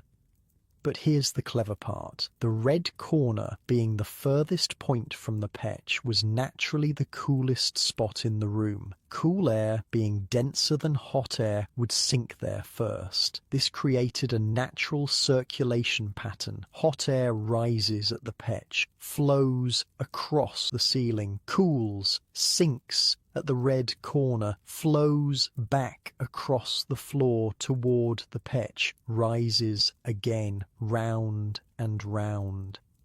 Add the douchnik to this pattern and you got ventilation, real ventilation. The hot air rising from the petch created lower pressure at floor level. That lower pressure pulled fresh air in through the douchnik at the red corner. The fresh air would sink, being cold and dense, flow across the floor, get pulled toward the petch, warm up, rise, carry some of the stale air with it.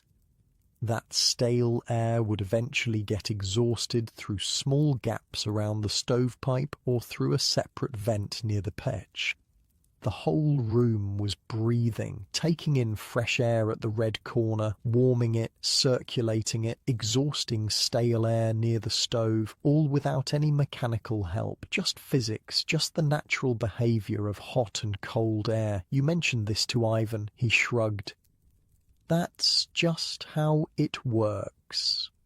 Every izba is built this way. But why? Who figured this out? Another shrug. The grandfathers. Their grandfathers. Someone way back knew hot air rises and cold air sinks and put the pieces together.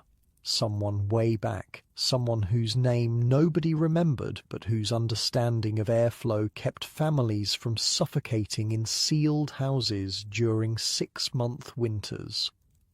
The douchnik would be opened once or twice a day. Not for long, maybe 10 minutes, maybe 20, just long enough to completely refresh the air. The incoming cold air would sink immediately, not creating a draft at body level. People sitting or lying down wouldn't feel it much. The air would warm up as it circulated. The whole process was gentle, efficient, lost very little heat compared to how much fresh air it brought in. Babushka controlled when the douchnik opened. She had a sense for it, could tell when the air in the room was getting stale, getting thick, needing replacement. Time, she'd announce. Then she'd open the douchnik and everyone would just go about their business while fresh air flowed in. 10 minutes later, she'd close it. Done. In summer, the douchnik could stay open longer, all day if you wanted. The temperature difference wasn't as extreme, so the circulation was gentler, but it still worked, still pulled fresh air in, still exhausted stale air out. Modern houses need complex ventilation systems to do what the red corner does naturally. Heat recovery ventilators, powered fans, ductwork, controls, all consuming electricity, all needing maintenance, all trying to solve a problem that was solved centuries ago, with one small vent and an understanding of how air moves. The red corner served double duty, spiritual center and air intake, sacred space and functional ventilation. Nothing in the izba was just one thing. Everything had multiple purposes. Everything worked together. The petch warmed the house, also cooked food, also provided sleeping space, also created the updraft that powered ventilation. The walls kept out cold, also held the structure together, also provided thermal mass, also created the envelope that made the ventilation system work. the roof insulated, also provided additional thermal mass, also held the walls in compression, also grew food for bees in summer, every element connected to every other element. The house was a system, not a collection of parts, a system where removing any piece would break the whole. You're thinking about this now, lying in your bed. Your modern bed in your modern house with your modern HVAC system humming away somewhere, burning energy to move air through ducts. That house back then, the Izba with its red corner, its dushnik and its natural convection, it moved air more efficiently, used zero energy to do it, required zero maintenance beyond opening and closing a wooden cover once a day. The family could gather for evening meals, 10 people in 260 square feet, breathing the same air for months, and it never got stuffy, never got stale. The red corner saw to that. The dushnik pulled in fresh air. The petch created the circulation, physics and faith working together. Because that's what it was. The red corner was positioned there for religious reasons originally, probably, who knows, but it turned out to be the perfect spot for air intake, the coldest spot, the furthest from the heat source, the ideal location for dense fresh air to enter and sink. Did the old builders know the physics? Or did they just know it worked? Did someone calculate convection currents, or did they just notice that houses with the icons in that corner breathed better? Doesn't matter. They figured it out, built it into every house, made it standard, and families survived because of it. You think about all the pieces, all the knowledge, all the techniques, the 4-ton petch storing and releasing heat, the log joints that tightened over time, the moss that breathed and protected, the foundation that floated, the roof that grew, the domovoy that demanded perfection, the red corner that pulled in fresh air.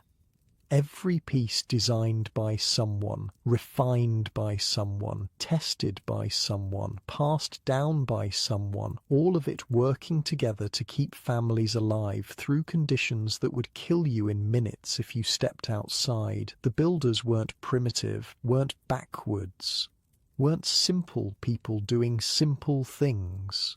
They were engineers, architects, physicists, chemists. They understood thermal mass and convection and moisture management and structural loads and airflow. They just didn't have those words for it, didn't have textbooks, didn't have degrees, just had knowledge, experience, the accumulated wisdom of generations who'd built and failed and learned and built again. Your house right now, the one you're in, it was built by people with engineering degrees, built to code, inspected, certified, and it'll probably last 50 years before needing major repairs, maybe 75 if you're lucky, and maintain it well. That Izba, 200 years, 300, with almost no maintenance because every detail was right, every joint was perfect, every material was ideal, every system was integrated, not because of regulations, not because of inspections, because of knowledge, because of pride, because of the domovoy watching, because of the understanding that mistakes killed people and good work saved them. You're warm right now, fed, comfortable. Your blanket is soft, your pillow is clean, your room is the temperature you want it to be because you have a thermostat and central heating. That family in the Izba, they were warm too, fed, comfortable enough, surviving, thriving even, in conditions that would terrify most modern people. Minus 50 degrees outside, 10 feet of snow, complete isolation for months, 1 fire per day, 1 room, 10 people, and they made it work so well that the techniques lasted centuries, so well that modern engineers study those houses and wonder how they achieved such efficiency with such simple materials.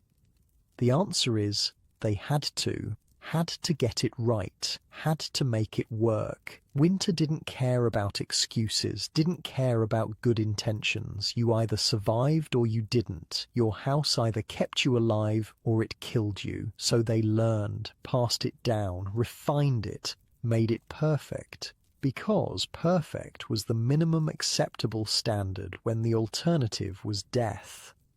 Your eyes are heavy now. The story is winding down. The family in the Isba is safe. The petch is radiating heat. The walls are tight. The moss is sealing. The foundation is floating. The roof is insulating. The domovoi is watching. The red corner is breathing. Everything is working. Everything is holding. Everything is protecting, just like your house is protecting you now. Different methods, different materials, but same purpose, shelter, warmth, safety.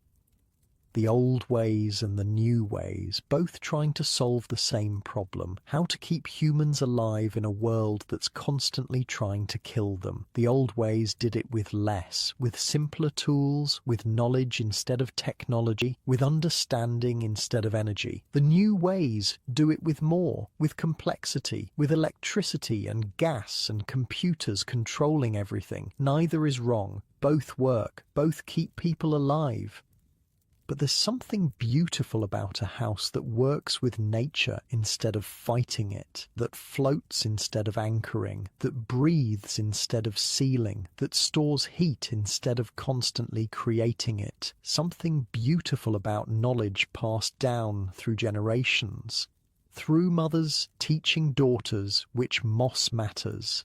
Through fathers teaching sons how to read wood. Through grandparents teaching everyone how to survive. That knowledge is fading now. Not many people build isbas anymore. Not many people know which moss to gather, or how to cut a perfect chasha, or how to position a dushnik for optimal convection. But the houses remain, still standing, still protecting families, still working exactly as designed hundreds of years after the builders died. That's legacy, that's immortality, not your name remembered, your work still functioning, still saving lives, still doing its job centuries after you're gone. The builders of that Isba are all dead now, have been for generations. Their names are forgotten, their faces unknown, but their house stands, their techniques worked, their knowledge survived, and families are warm, fed, safe, because of what those builders knew, because of what they did, because they got it right. Your breathing is slowing now, getting deeper, more even. The story is settling into you, the images, the people, the house that survived everything winter could throw at it.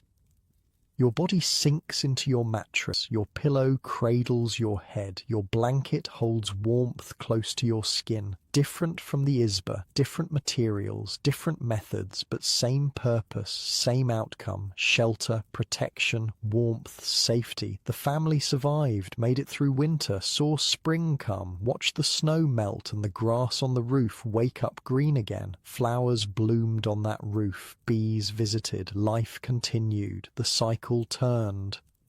Another winter would come. The house would be ready, would lift with the frost again, would breathe through the red corner again, would keep another family safe for another season. On and on, year after year, generation after generation, the house doing its job, the knowledge surviving, the techniques working. Your eyes are heavy now, heavier with each breath. Your soft bed, your warm room, your full stomach, your safe home, all modern miracles that ancient people could barely imagine. But they had their own miracles. 4-ton stoves that heated for 24 hours from one fire, joints so tight a knife blade couldn't penetrate, moss that fought bacteria and breathed with the seasons, roofs that grew and insulated with 20 tons of snow, foundations that floated on frozen ground, spirits that demanded perfection, corners that breathed fresh air through invisible currents. Different miracles, same result. Survival, comfort, life continuing despite everything trying to stop it. Let your mind drift now. Let the story fade into background. Let the images blur at the edges. Tomorrow you'll wake up warm and safe, just like that family woke up warm and safe, separated by centuries, but connected by the same basic human need for shelter and heat and protection. The peach burns somewhere in memory now. The walls hold in a house you'll never see. The moss seals gaps in logs that turned to dust generations ago. The foundation floats on ground that's frozen and thawed 100 times since. The roof grows green in summers long past. The domovoi watches over families whose names nobody remembers. The red corner breathes in air that moved on decades ago. Everything works, everything holds, everything protects. And you're safe, have always been safe, will wake up safe. Your breathing is deep and slow now, your muscles are loose, your mind is quiet, in houses built by people who knew, who understood, who got it right because they had to. The winter outside can't reach you here, the cold can't touch you, the danger is distant. Your warm bed holds you close. Your house, modern or ancient, does its job, keeping you alive, keeping you warm, keeping you safe. One perfect joint at a time, one handful of moss at a time, one small offering to the spirits at a time. The knowledge holds, the houses stand, the families survive. Let sleep come now, let it arrive gentle and easy. Let it wrap around you like moss between logs, like snow on a sod roof, like warmth from a petch. The story is finished, the family is safe. And so are you. Rest